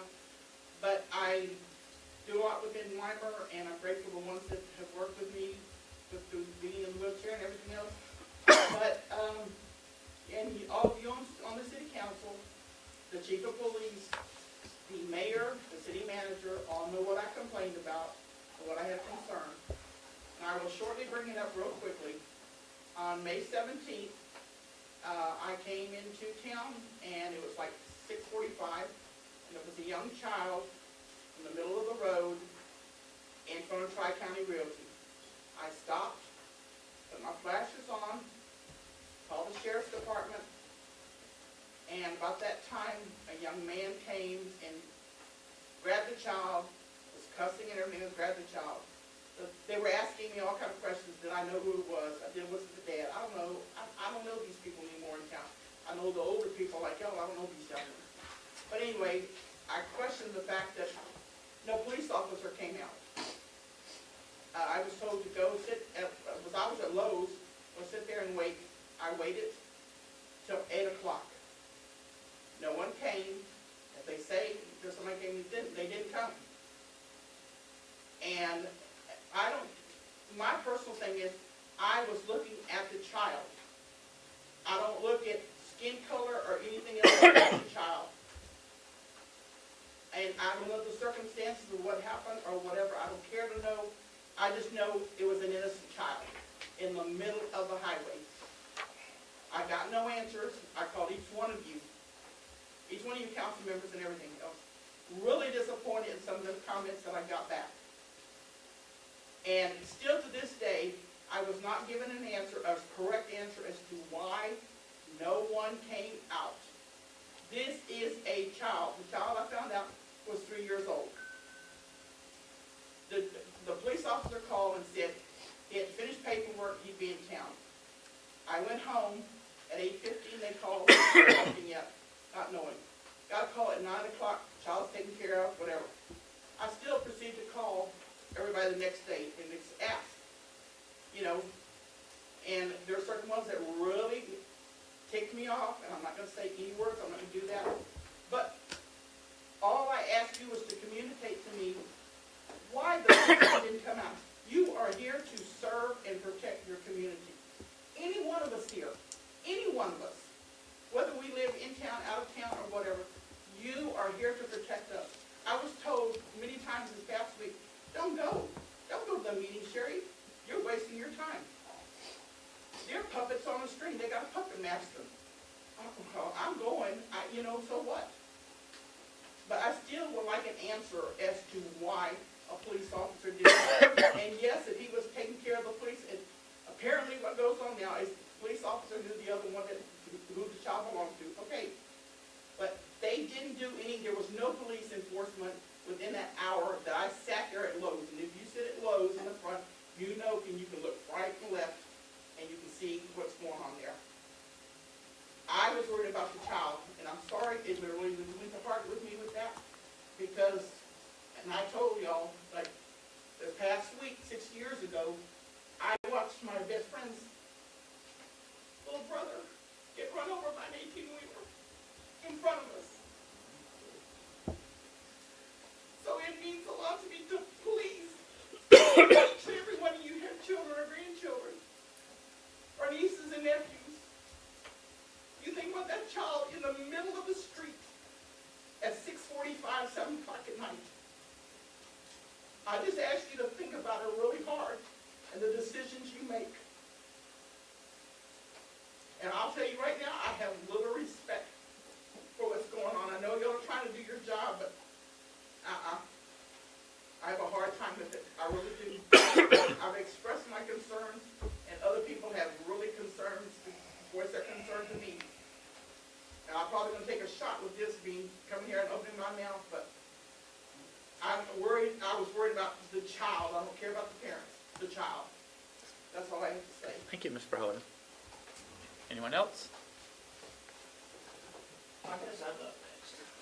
Okay, Randall Jones. thank you. My question is that I'm sitting at home minding my own business, and I do very rarely do that. But my wife comes in, hey, did you just see the news on Channel 13 about the police department? I said, I have not a clue what you're talking about. So I did watch the video. And now that happened, whatever the date was, why haven't we already had an executive session with this council discussing what went on? Why is on the agenda, the most important thing on this agenda, the two items, 19 and 20, or 21, why are they not at the first of the agenda? That's the most important thing. We're talking about what is going on, the lack of management, the lack of supervision, the lack of doing due diligence on people and who you're hiring. Not only the police department, but also with the city government. And also, let's look at our turnover rate. Look at our turnover rate in the police department. Look at the turnover rate in the city government. Why is that going on? When I was in corporate world, if my turnover rate was like this, I'd already been fired. If I hadn't have taken care of it, or taken care of my subordinates, I would have been immediately terminated. And that's how it went. And also, going back to, if a person is not doing their job and that management or that leader does not take care of that, in my world that I've always operated in, again in corporate America, also in the United States Army, they would relieve you of command or they would fire you immediately. There was no if this came out in a corporate world, you talk about heads down rolling down the street, it would happen immediately. And so you've got to look at that. Equipment. My question is, what gun was this guy carrying? You got a hand receipt of gun. Did the guy turn it in? Where's the hand receipt he turned it in? What's the serial number of the gun? And where's the gun today, if it was a Weimar Police Department gun? And there is no excuses for that. It should be already been answered to it. So I'm going to hold some more comments till later on in that part of it. But you're not protecting the citizens of Weimar. You as a council is held accountable for governing that guy who's supposed to be taking care of that guy. And that should be happening now. Why are we letting this go on? And I've got 2 grandsons that play in front of my street. I've already had 2 high-speed chases in front of my house. And you screw with my grandchildren, you're going to get screwed. I mean, because I'm not going to put up with this kind of stuff. And I've tried to be silenced for a long time. I've had enough. I have to put up with the federal government, but I don't have to put up with it locally. Thank you. Thank you, Mr. Jones. Anyone else? Okay, we will move to agenda item number 4, which is the approval of the May 12th regular council meeting. So moved. Second. Have a motion and a second. If there are no additional changes or discussion on it, all in favor say aye. Aye. You got them, Dolores? Okay. Okay. All opposed? Okay. Motion carries. Now, what I'm going to do is I'm going to jump down to, if council will approve, because this is your agenda item, I want to jump down to agenda item number 7, which is a proclamation for the Boys and Girls Club. So let's see the kiddos standing back there, and if you guys don't mind, council, okay? Okay. Okay, Boys and Girls of Champion Valley. Proclamation, whereas the young people of Weimar, Texas are tomorrow's leaders, and whereas many such young people need professional youth services to help them reach their full potential, and whereas Boys and Girls Club of Champion Valley in Columbus, Schulenburg, and Weimar is providing services to more than 1,450 young people annually, and whereas Boys and Girls Clubs are placed where great futures start, they are at the forefront of efforts in homework assistance, tutoring, education, delinquency prevention, character development, leadership development, and becoming positive and productive citizens. And whereas Boys and Girls Club organizations in our state help ensure that our young people keep off the streets, offering them a safe and supportive place to and provide them with quality programs. And whereas Boys and Girls Club of Champion Valley will celebrate National Boys and Girls Club Week 2023, along with some 4,000 clubs and more than 2 million young people nationwide. Now therefore, I, Milton Kohler, Mayor of Weimar, do hereby proclaim June 26th through the 30th, 2023, as Boys and Girls Club Week in Weimar, Texas, and call on all citizens to join with me in recognizing and commending the Boys and Girls Club organization in our state for providing comprehensive, effective services to the young people in our communities. Okay, if the young folks will come up and if we'll take a quick picture with you guys. And council, thank you.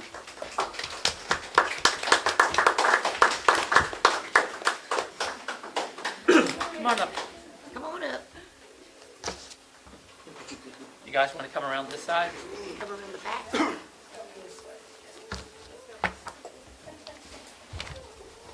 Yeah, go ahead. Singing?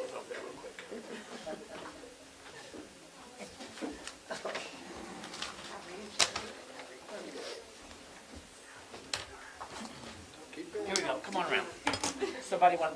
Milton let's doesn't move bite. these out, and then they can just stand next to each other. There we go. Milton doesn't I bite. growl sometimes, but I don't. Come on, buddy.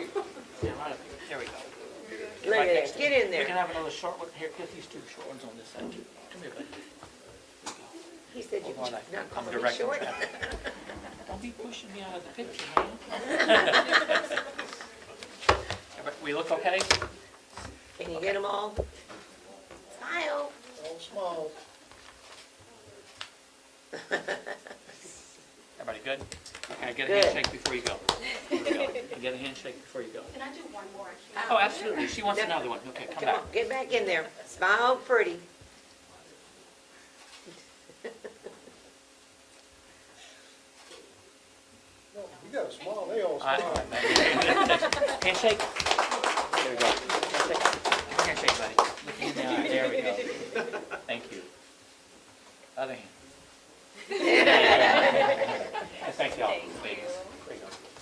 Thank you for bringing it. Okay?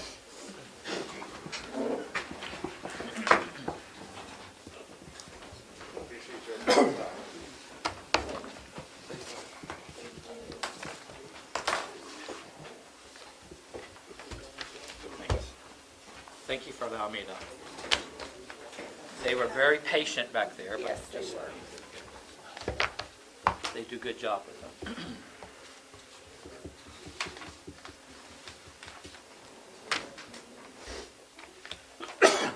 Okay, now we'll jump back on track. Agenda item number 5, report on financial statements. Mr. Mason? Mayor, council, if I could bring your attention to pages 8 through 19 of the council packet. I'll let you review that. If you have any questions, I'll be glad to answer those. Tyler Technologies Incorporated. I had a question last time. I think I got an answer, but I'd like a little bit more in depth. Help me understand what they do for us. So that's our main software. It's like, for instance, if you were a hospital, you'd have one main software that does everything. And that's the software that drives everything for the city: accounts payable, general ledger, payroll, utilities, court. Just so everything that we have goes through that piece of software right there. Who do we hire to take care of our Weimar website via computer or mobile? So our website is done by, we kind of updated ourselves. Dolores, what's the name of the company that? Cave Consultants. Cave, yeah, Cave Consultants. Do we pay them monthly or annually? Annually on that. So, right here, if you go on the mobile website, why do we have the city of New Fairfield on the agenda? It's all of theirs. I don't think they'd appreciate that their stuff is on our website. Go pull your mobile phone out and find out. And by the way, their meeting starts at 7 p.m. That's another city. Where did you find that? Go to our Weimar website, go look up why don't you enter this in on the Call record? anybody up here and report, let them know? I just found out. Oh. It used to be a while back, and we told them about Oh, it. They it were dates doing a back. switching, yeah.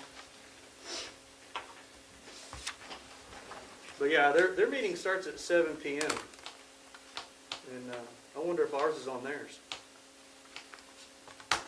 I haven't got a chance to research that yet. Dolores, did something happen when we moved over to, was it Franklin? That it could have, I'm trying to figure that out, I don't understand. This town's north of Dallas. Yeah, I know, Fairfield. South.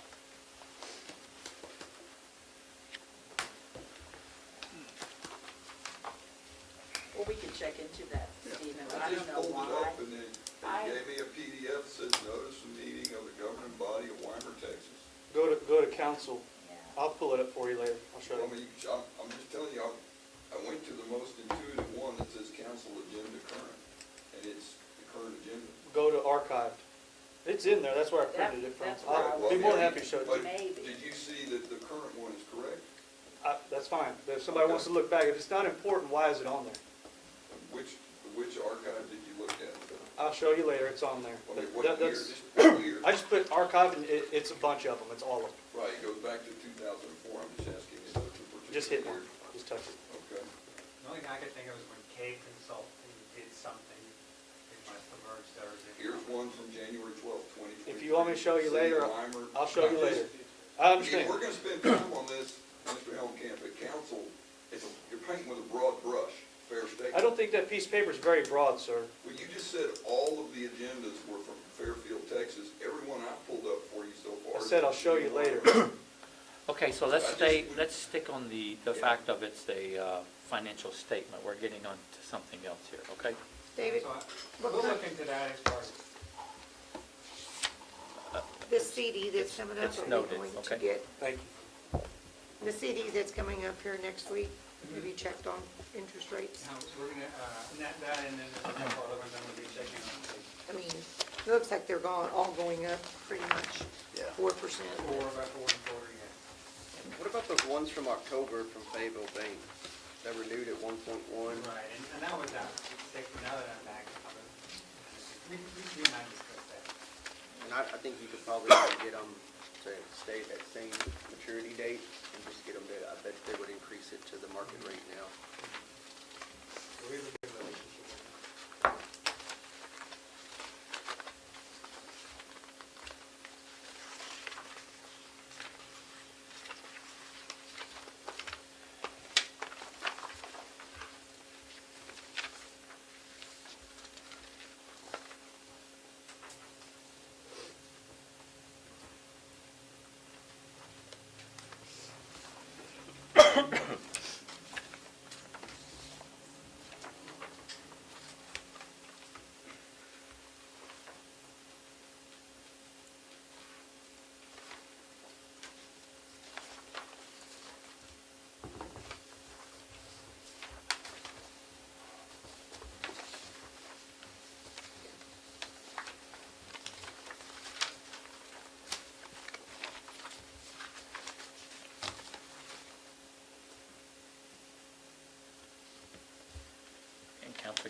when you're good.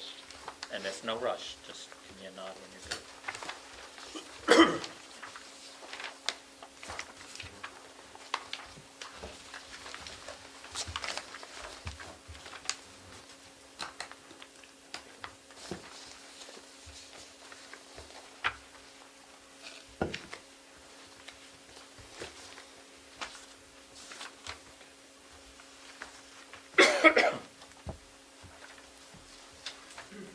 Good, okay.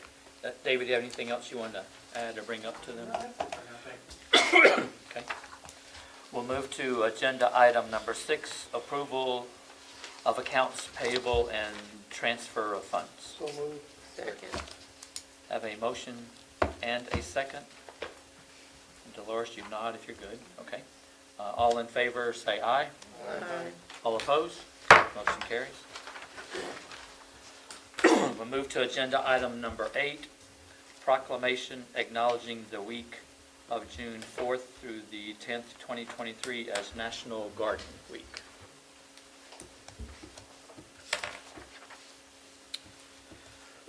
Proclamation, whereas gardeners have a passion for nurturing the beauty and resources of the earth through the planting of seeds, the care of all plants, and the harvesting of the riches of their efforts. And whereas gardeners seek to add beauty, splendor, fragrance, and nutrition to our lives through the growing of herbs, vegetables, foliage, and flowers. And whereas gardening furnishes a challenging and productive activity for many citizens, for those just learning as well as those having years of experience. And whereas gardening promotes a healthy lifestyle that lasts a lifetime, helps reduce stress from other areas of life, teaches that rewards come through diligent efforts, and whereas gardening enables members of the garden clubs across Texas and the nation to serve others in the communities in which they reside and work, and whereas the garden club works within the community, beautifying, educating, and promoting the love of gardening to all through scholarships, programs, donations, contests, and recognitions. Whereas the Weimar Garden Club partners with the City of Weimar and other organizations to improve various gardens and structures within the City of Weimar. Now therefore be it resolved that in an effort to acknowledge the importance of gardening and the numerous contributions of the Weimar Garden Club, that I, Milton Kohler, wish to thank the Weimar Garden Club and hereby acknowledge the week of June 4th through the 10th, 2023 as National Garden Week. And they came during the first part of the week to take their pictures so it could be in the paper already. So thank you, Mr. Marshall. Okay. We'll move to agenda item number 9, discussion and possible action regarding Mr. Dale Alexander with God's Corner Store. It's a non-profit request to sell items from the Farmers Market building that Texas Ramps Projects leases. Mike or Mr. There you go. Introduce yourself. I'm Dale Alexander. I'm with the Texas Ramp Project, as well as my wife and I own God's Corner Store in Columbus. The store was started right after Harvey as a second-hand type store. All of our goods are donated to us, and we serve not only the whole county, but all of South Texas, all the way far as north as Dallas. We serve Louisiana, Mississippi, people that have been in need. We have shipped trailer loads of stuff to help them. We work under Ministerial Alliance 501c3. No one that works at the store gets a salary. None of the money is put into personal pockets. All our profit goes to Ministerial Alliance, which serves the whole county. We have served a number of people here in Weimar. Right now I am helping with home health across the street. We have been getting a lot of medical supplies and stuff, sadly from folks that have passed on, and it's been left, and it just either gets thrown away or reused, and home health has been able to reuse a good portion of it. So our store is strictly there for service. It's not for profit for anybody. And what I'm asking is if you would consider, we get overstocked extremely sometimes, and right now with 90 on 90, you won't believe the bags and stuff that were left in front of the store after everybody got through. We had 37 bags yesterday, and items, I mean, just, the sidewalk was stacked. What I would ask is, and it's not a continuing basis of every time at farmer's market, but when we get overstocked, if we could use our front porch there and try to get some of it sold off, where we don't have room to put it at the store. Right now, I've got 3 trailer loads of furniture that I have no place to put. So, that's what I'm asking city council, if they would consider to let us use that, like I say, and it's not for profit. Thank you, Mr. Alexander. Yes, Any questions, comments from council? So how often is this would you propose to do this? Well, it would just be, like right now, I've got a bunch, I'd like to do it the next time, maybe the next 2, and then it might not be again for 6 months or a year. I mean, if the council wishes, I'd be glad to let the city manager know whenever, and y'all can say yes or no. For I mean, what I don't- duration, like 1 day or 2 days, or? Probably just during the farmer's market only. Oh, okay, Yes, sir, only during- just at farmer's market. I don't want to do it on a regular basis like a garage sale. No. But you would bring the stuff in. Yes, sir.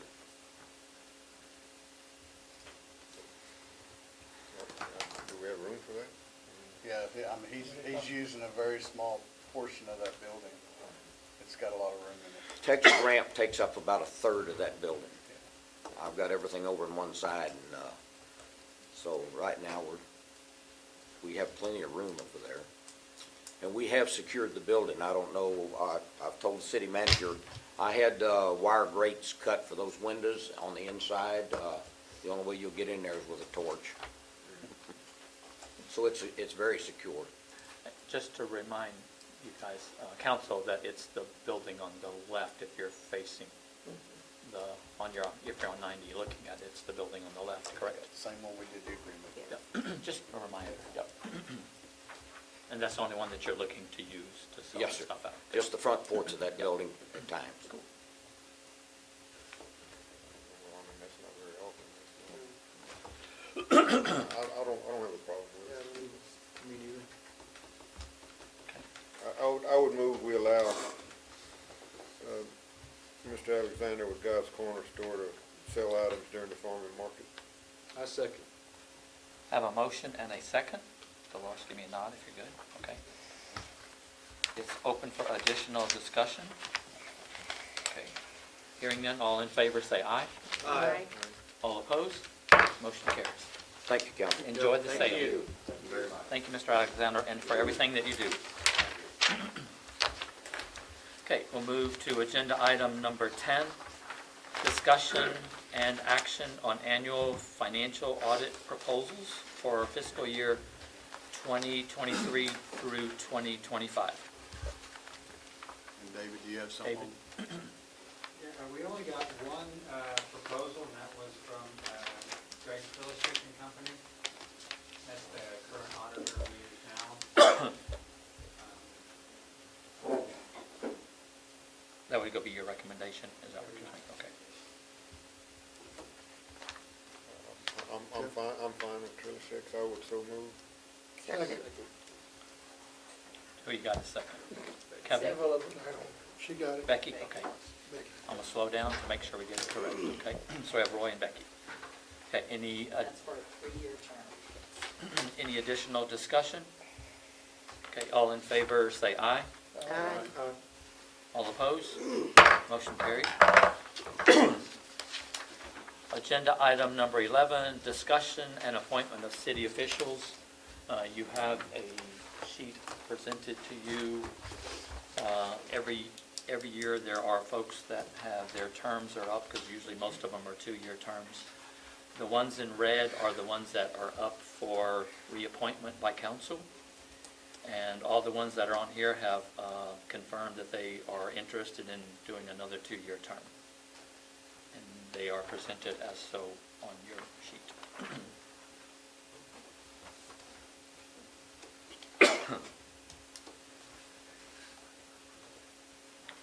If you have any questions about any of them, you can ask, because I have probably spoke to each one of them. If not, then I'll accept a motion to accept them appointed. I'll make a motion that we accept the appointed city officers for the next 2 years, For next year. for next year. It's just, well, they're for a 2-year term. 2-year They're terms. 2-year term. A second. I have a motion second. Dolores, give me a nod if you're good, okay? Got it. Okay. Any additional discussion? Okay, all in favor, say aye. Aye. All opposed? Motion carries. We need to skip to 15. No public hearing. We need to do that at 5 o'clock. Okay. Just FYI, Mike just said we need to skip to number 15 because the public hearing is set for 5 o'clock. And we're not at 5 o'clock yet, okay? We'll move to agenda item number 15. Discussion and approval of preliminary engineering agreement with Union Pacific Railroad for the at-grade sidewalk crossing along South Eagle Street. Yeah, council, I forwarded this to Bo, but to tell you a little bit about it, so the Union Pacific, in order to do a at-grade crossing for pedestrian crosswalk across the railroad, they require a preliminary engineering study, and ends up going to TxDOT, and TxDOT then does the engineering to meet their standards. I think originally I had said this Phase 2 sidewalk project, might end up costing us $100,000. It's a $2.1 million project. This is 10,000 of it. Again, I'll still stick to that. It's going to be under $100,000 our part. But this is a $10,000 preliminary engineering contract with Union Pacific. And Benesh Engineering is actually the ones that do the work for them. They're a third party. And Bo, you didn't see any issues with the contract? No, I mean, the terms of the contract are pretty boilerplate standard. As to the price, I don't think I know Union Pacific. It sounds funny that you have to do an engineering study about how to walk across the railroad track, but I guess you do. And I guess every location's different, and they have some guidelines in there, I guess, for each type of condition. But yeah, we did submit our application earlier this week for the Phase 2, and we should know, probably about 6 months whether we are approved for that Phase 2 project or not. But we do need to go ahead and get this in here for Union Pacific to do this preliminary engineering so that TxDOT will have it when they ask for it. So we would just be approving the 10,000? Yes, sir. For that, Yes, sir. well, if we have any chance that the grant is going to have to happen. Yeah. You guys need to speak up because I would so move. Second? Okay, I have a motion and a second. It's open for additional discussion. Okay, hearing none, all in favor say aye. Aye. All opposed? Motion carries. And I just kind of motioned to somebody in the back row, but make sure that we all speak loud. I know we got microphones, but sometimes we're still not loud enough, okay? Agenda item number 16, discussion and approval of change order number 1 for the 2021 Texas CDBG road improvements. And we have Hollywood Strand.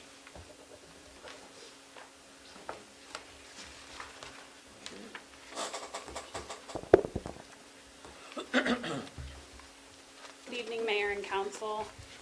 So as you're aware, the contractor for the road improvements project started work at the beginning of April.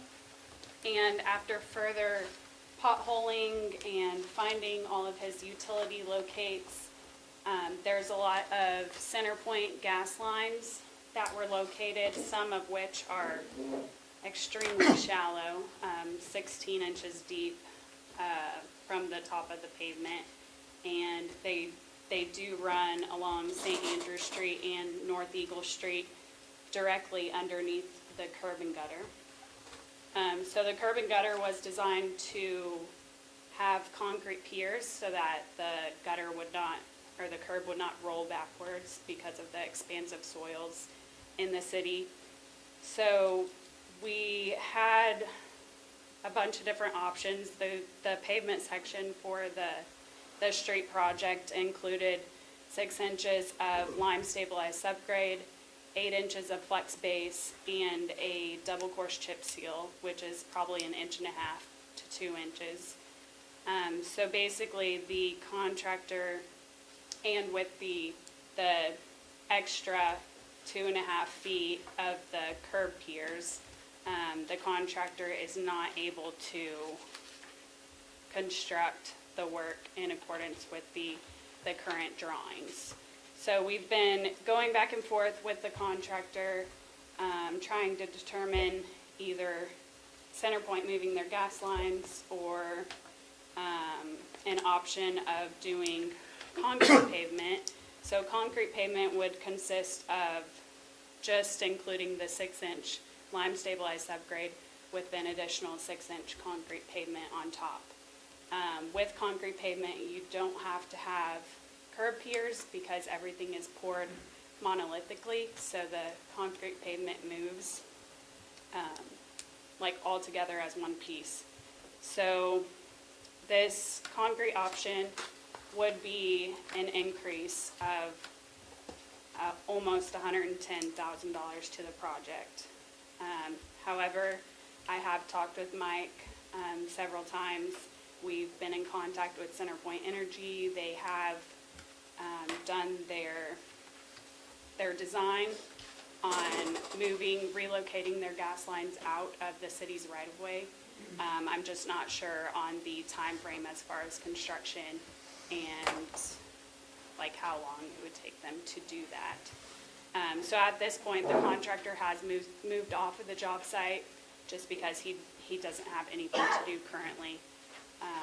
So if the city decides to wait for CenterPoint Energy to move their gas lines, then, the contractor might have a remobilization cost, but it definitely wouldn't be near the amount of $110,000. So, like I said, we've been looking at all the different options, discussing with Terracon, the geotech consultant on the project, and the lime stabilized upgrade is something that is necessary for the project because of the high plasticity index of the soils. So I guess I just wanted to talk through all the options and see what any kind of questions that you has. Yeah, I think the reason for a good, healthy discussion on this is that, okay, yeah, you spend $100,000 more and you get a concrete street that's monolithically poured with the curbs. That sounds great. Yeah, it's $100,000 more. But it has the feeling that we're having to do this because CenterPoint's in our way.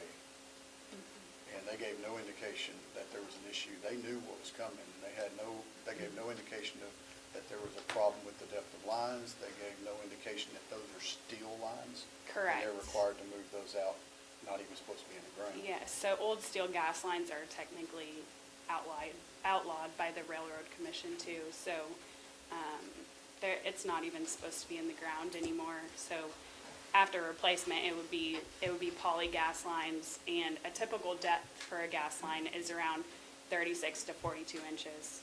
So. They'll just be abandoning these in place. They're not gonna take them out, are they? I'm not sure what that drawing showed on there. So this gas is in whatever. line right now? Oh, yeah, it's It's live. live, yes. Okay, so this would be a question for you, that, okay, if CenterPoint doesn't want to do anything, they're liable, because that's their responsibility, that's their easement to have those lines. They have to do something. The question is. So you need to send them a how letter. long? Well, a letter saying what? I mean. That we have a project that's gonna cost us more. That if you don't get this moved, we're gonna be penalized. We should not be penalized for them. They're doing business with us. Well, I'll be happy to look at the easement terms. They may have a right to have the pipeline where it is by Sure. the terms of the easement. My thought process would be, if they're going to abandon the lines in place, then you don't have to worry about somebody coming in a year or two and saying, we have an easement and we need to tear up this street to get these gas lines out. Because we're gonna replace them. If they're going to move them, I may be 20 feet. I don't know. It's probably an easement that was drafted in 1950 or something, whenever the gas lines went in. They're probably that old. But I would suspect the gas lines have a right to be where they are. I am more than happy to look at the easement document, because I'm sure at some point, whoever predated CenterPoint would have said, you know, it's just like with Colorado Valley. If you call them and say, I want phone service, they say, that's great. Here's a blanket easement, sign this, and then we'll come put it in. My guess is there's probably something similar to that that gives whoever the predecessor in interest was, you know, Houston Natural Gas or whoever it was in the 50s, the right to lay gas lines in the right-of-way. And so that would include, for some streets, 10 feet beyond the pavement, whatever the right-of-way is on our various maps. So what I'm asking is for you to get with Mike and get with this young lady and draft up a letter to CenterPoint to get this rolling, that they know that we're trying to get something done. 'Cause it doesn't sound like they're moving anywhere. Coming from him, They it's got gonna the sound like engineering done a lot faster than I thought they Yeah. would. Well, but coming the from him, it's gonna sound a little bit more, Oh, yeah, and that's, That's what we we need talked to do. about Well, that. I mean, so there's two issues. One is the issue of, there's some, I assume there's some sort of federal law that says you can't leave these steel lines in the ground. You have to replace them at some point. Separately, because if they have an easement, and I write them a letter saying, move your gas line because we're repaving the road, they may well get their lawyer to say, go read the easement, our gas line has the right to be there. Sure. Because we're an easement holder. And, you know, and so that's why I brought up, my concern would be we put in a nice road, concrete or whatever, and then they come in 2 years and say, now we gotta come dig a trench in this nice no, road. that makes, I see your Oh, yeah. point, that makes sense, but I think we need to communicate through you with them. Sure, I mean, I'm Thank happy to do that. I just, like I said, I'm happy to send them a letter. I'm just not sure, without looking at the easement, that we have any standing to demand that they do something. And I feel like it's gonna be tied up in a franchise agreement. Don't you think that, Dolores? Have you, Some of that might have been. it's gonna be like a blanket in a franchise agreement that says if they're in our way, they have to get out of our way. So, yeah, we'll Well, that'll give a chance to That's what I mean. No, I'm more than happy review, to work yeah, with it. That's yeah. fine. I mean, before we approve anything, I think we need to communicate with them. Yep. And before we start sticking numbers on stuff, maybe we figure out what our true cost is. Well, and that, we wanted to get those numbers because we wanted to present it to council, let Yeah. everybody know what's going on and what we're doing about it and what the next step is. That's where we are. So the contractor's already demobilized, right? So Correct. we're out under the gun. It really means I mean, this- mobilization's gonna be there whenever. This is a TDA grant, but the overall grant contract doesn't expire until the end of February 2024. I bet we can get something done by then. Thank you both.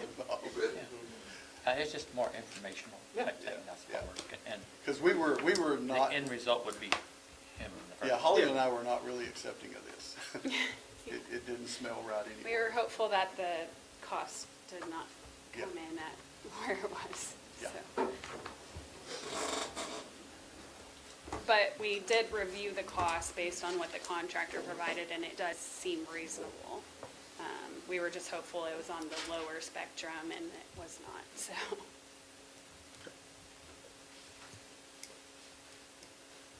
Council good? This is Okay. like die for like. Yep, yep, I will, yep, just, okay, thank you, Holly, appreciate it. It's good seeing you. Thank you. It is an approval item. If there is no motion, then it will die for lack of a motion. So I'll call for a motion. Okay, and then I always do a second one just to make sure. Okay, so we'll move on to, I can go to agenda item number 12 because I see the lights are off in Yeah, it's City Hall. That means 5 o'clock unless you left early. Did you leave early, Danny? Okay, I'll go to agenda item number 12, open public hearing, June 8th, 2023, at 5 p.m. for City of Weimar submission of application to Texas Parks and Wildlife for an outdoor recreation grant. The purpose of the meeting is to allow citizens an opportunity to discuss the application for the construction of the Weimer Park system. I will open the meeting. Unfortunately, I have 5:03. So Dolores, if you'll recognize 5:03, if we're going into a public hearing. If anyone here wishes to step up and ask questions or make comments about it, please step up to the podium, introduce yourself, and we will be able to have any discussion with you that we can. Okay? Randall? Randall Jones, Okay. what, define that for me? So they have a $150,000 grant. The swimming pool grant was $500,000, but this one's $150,000. So it means that we have to put up $150,000. The Economic Development Corporation had agreed, and this is all about the sports complex, had agreed to fund the sports complex, and we've had 2 committee meetings, the committee that the council put together, and after this, plan on having another committee meeting so we can know exactly what, all the details we're going to put in this, but here's what we have so far. So the Hill Park softball fields replace all fencing, new poles for West Field and East Field, and new LED lights for the East Field. We actually have the lights for the West Field.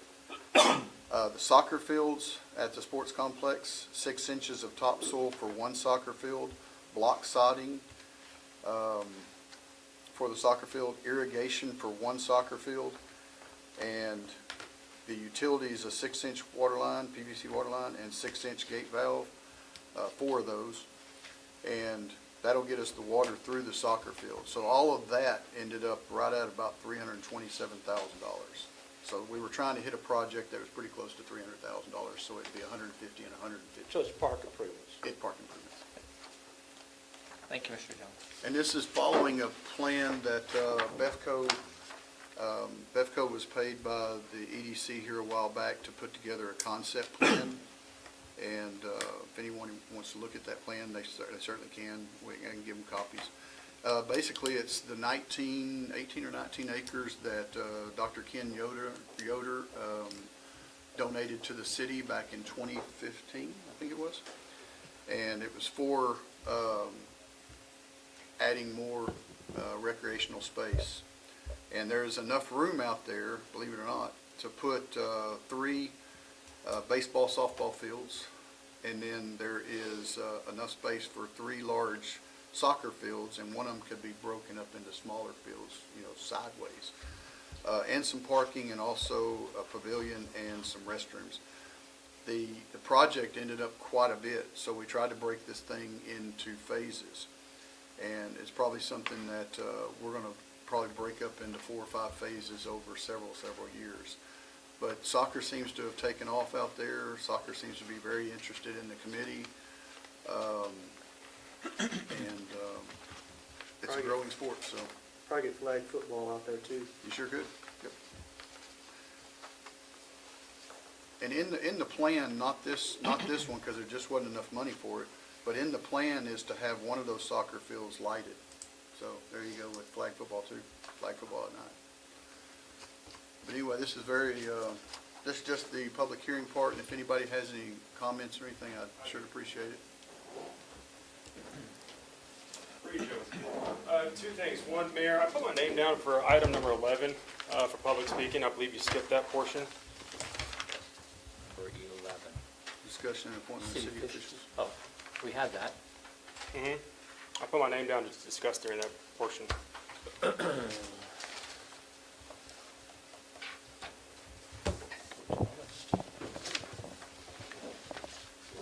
Wait, go ahead if you want to speak on 11. Okay, yeah, for sure. So I will go ahead and talk about what I alluded to earlier in my Okay, I got you. my opening remarks. I'm handing out to the attorney and the council from TDRL's page, this is Department of Texas License and Regulations, about what a code enforcer is. I also have in my hand from the City of Weimar, Article 3.03, Code Officials for Building and Regulations. I guess if y'all can take my questions, I think y'all can on this, is our inspector, what's his official title? Code enforcement official. Okay, so if you look right there, manager, you'll see that TDR, or I think I gave you one.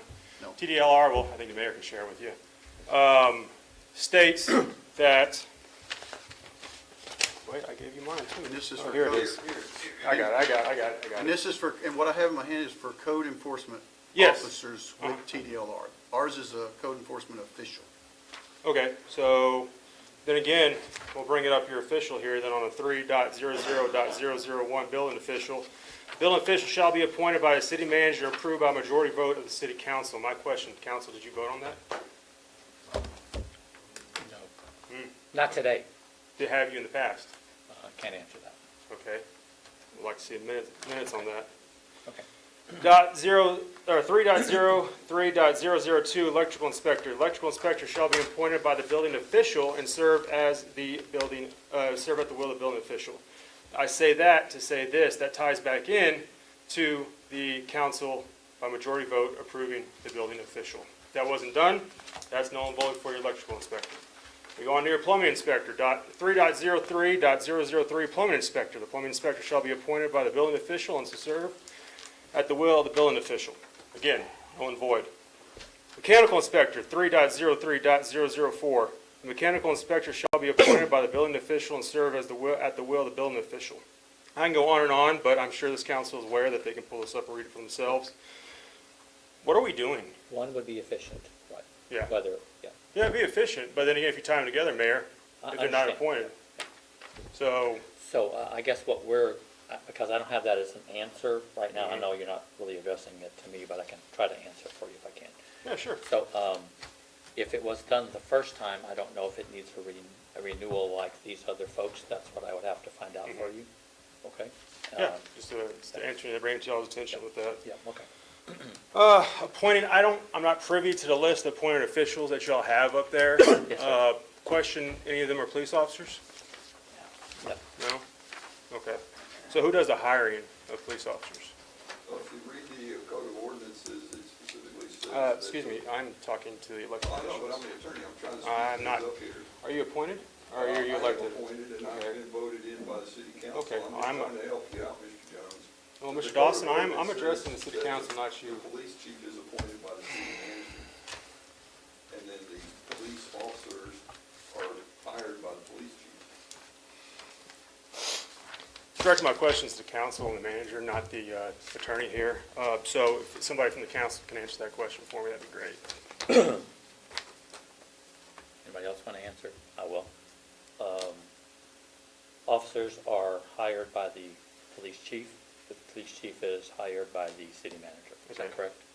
That's correct, that's what the code of ordinances says. Okay. Okay. So if the police chief and the city manager are in charge of hiring, I want to know what kind of vetting procedures are done for officers or any other officials in the public works system. Well, Or- now or- we're getting beyond the agenda, which is. No, I'm, discussing if you would appointments listen to of me, city if you officials. would listen to I'm me, just saying that the you council skipped can't me. talk to you about it. You're asking about hiring police officers, you're not talking about appointment of city officials. Are they not a city official? Police officers are not city officials. Is the chief of police? Is he city manager? The police chief is, Okay, so I'm asking about his hiring processes. but that's not on the agenda. What the agenda is the appointment of the city officials, not what the city officials do to hire city employees. If you want to talk to someone, get that put on the agenda and come. Well, back. I would love to, but I also like to talk to the elected officials, not you, but I understand that I'm getting nowhere with this conversation. So I'll let y'all do what y'all think is best in appointing and going forward with officers as well as city officials. Talk to the mayor. Mr. Jones, my apology for a number 11 because I see you're listed here several times, and I missed over that you have 11 in parentheses, so my apologies. Okay. And I have you for 19 and 21, but I won't forget you on that one, okay? My apologies. Did we close this public hearing? No, the public hearing's still going. Yep, principal public hearing. Anyone else wish to speak during the public hearing? Okay, Dolores, I will close public hearing at 5:14. Okay, close public hearing 5:14. Agenda item number 14, discussion and approval of resolution of the City of Weimar for the purpose of participating in the local park grant program. So moved. Second. Dolores, you good? Okay. I have a motion and a second. It's open for additional discussion. Okay, hearing none, all in favor say aye. Aye. All opposed? Okay, that's unanimous. Okay. We will move to city manager's report. Public Works. I'm sorry, Mike, you go first. That's let's see, TxDOT traffic light, Highway 90, Eagle Street. I haven't gotten a new update from them. I did request one. I think they're still trying to work that up the channels, exactly where they are on the traffic study at Highway 90 and Eagle Street. Like I said in the last meeting, preliminarily, it looks like that's going to be approved for a red light. Of course, that's not official until it's official. I met with LCRA Rates and Resources yesterday. Good productive meeting. Received an update from the General Manager, Phil Wilson. Next week, we have the mayor and I will meet with our mayors at our mayor's meeting with Columbus and Eagle Lake. Anybody else got any things for me? If not, I'll go to James. You got something? I'm sorry, Bush. James?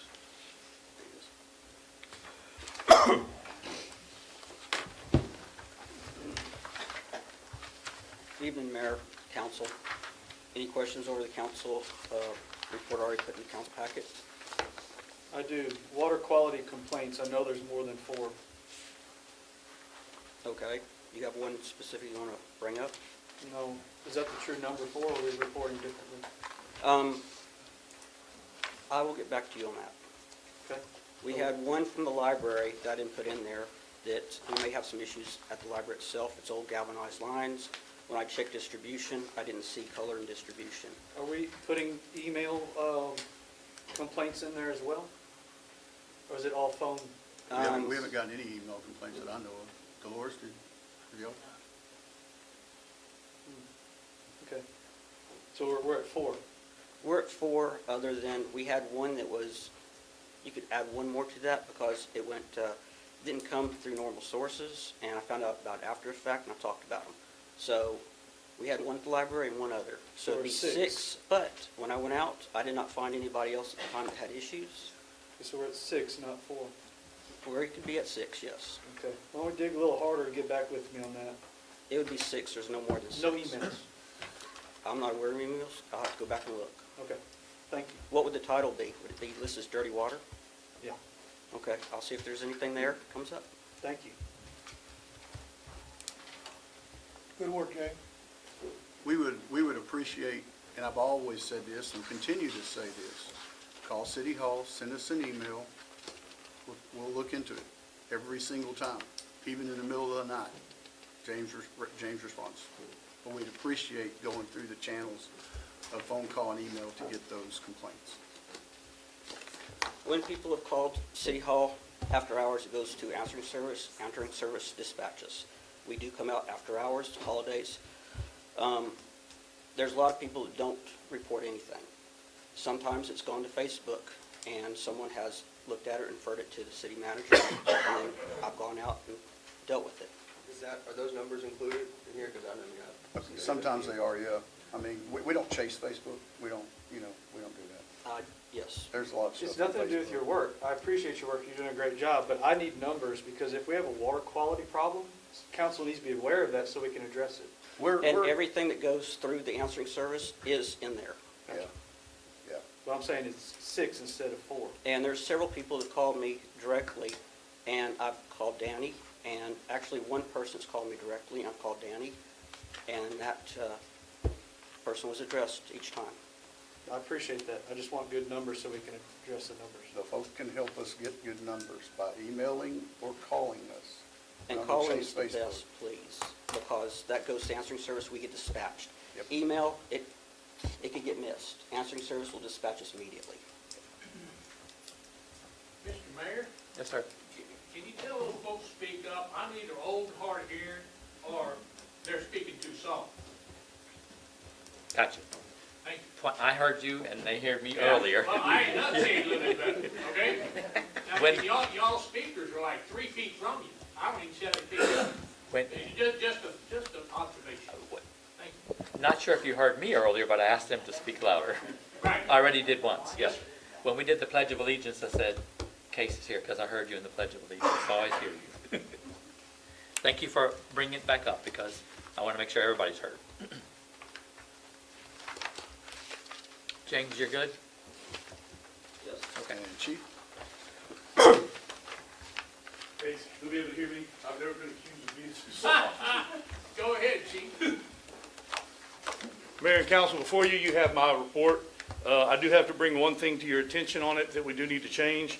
Under the citizen context and the school context, they got inverted, so it should be reversed. It should be 65 citizen contacts and 97 school contacts.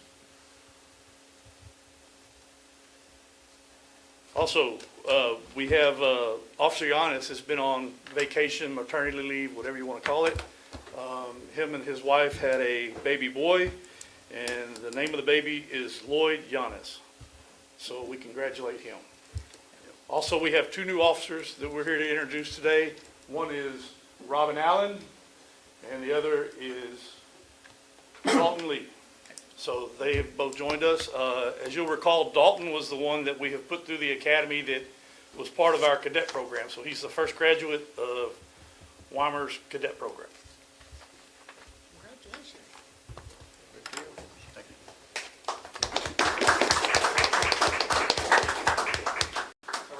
Nice to meet you. Dalton Lee, nice to meet you. Nice to meet you.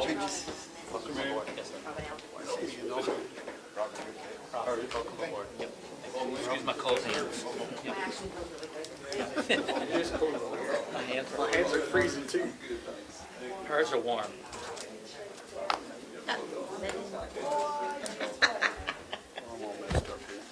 Okay. Thank you. Thank you, Chief, and welcome aboard our candidates. Yes. Okay. Code enforcement's next. And code enforcement? Jonathan? Good evening, Mayor, Council.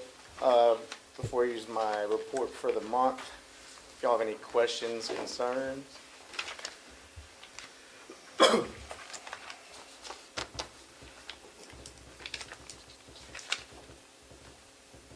Troubleshoot AC, do people have to pull a permit for that? Do what? Troubleshooting an AC is a permit? Yeah, no, that's not permit related at all. That falls under small repair or maintenance, which is called, or preventative maintenance, if you will, PM. And so anytime anybody comes out to anybody's residence, commercial building, our buildings, if I do it myself, there's no permit pulled from nobody. Once a repair is needed, if it's, depending on where that falls, then you have a permit pulled for that job, which then gets an inspection afterwards.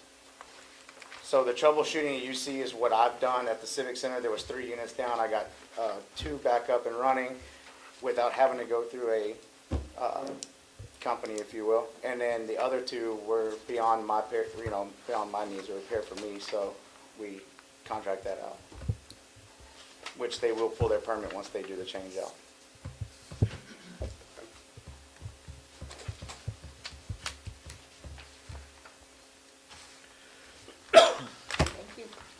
You're welcome. Everybody good? Everybody all right? Good, thanks, sir. Good deal. Thank you, Jonathan. Yes, sir. And Misty wasn't able to be here tonight. Her son has Little League, and they're in the championship. And so she wanted me to let y'all know that. Otherwise, all her stats and everything are still included.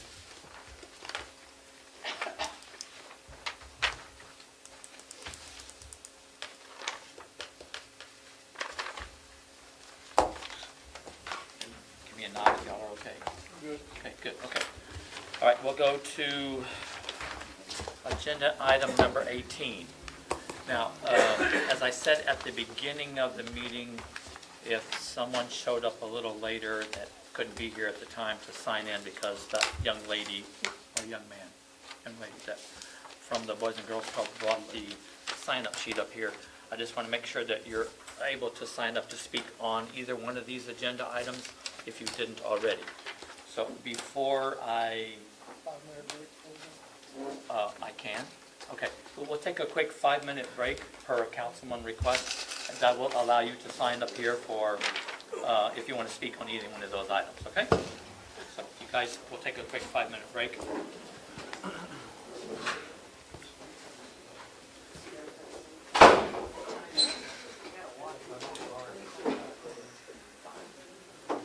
Trying to see if this rain is.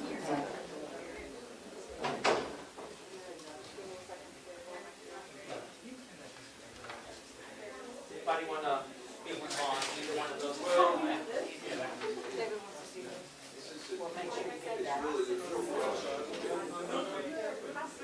They just kind of passed over as they kept going. Severe weather or whatever.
Is there any in there? Okay. I'll just need a little. I don't need a lot in my cup. So bring that container. I just need enough for about an hour. Oh yeah, that's good. That's good. I just need I was getting down to my ice, and my ice doesn't melt very well in this cup. They printed this at 8 o'clock last night. You couldn't call this company today. Mine is. I guess I should have gave you some ice.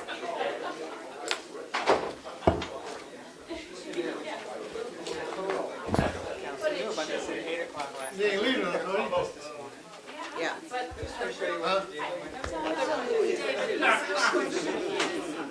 Where we need to find out if it's still there.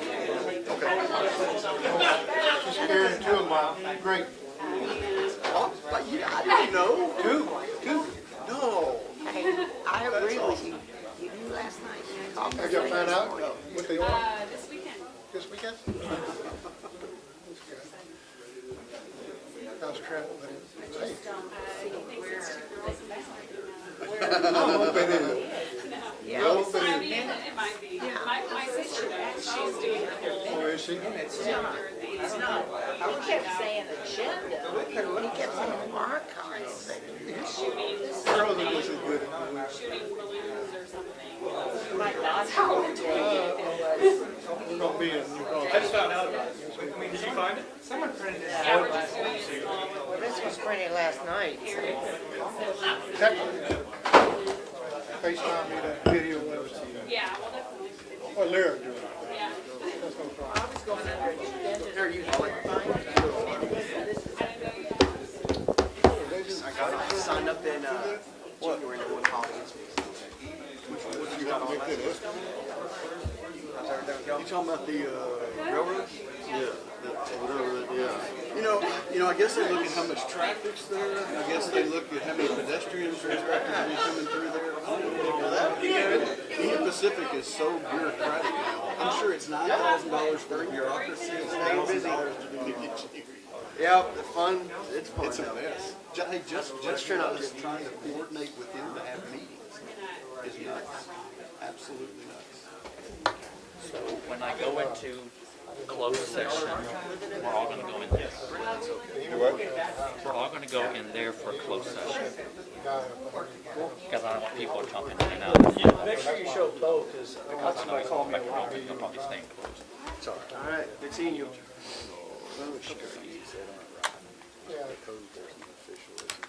Everybody ready?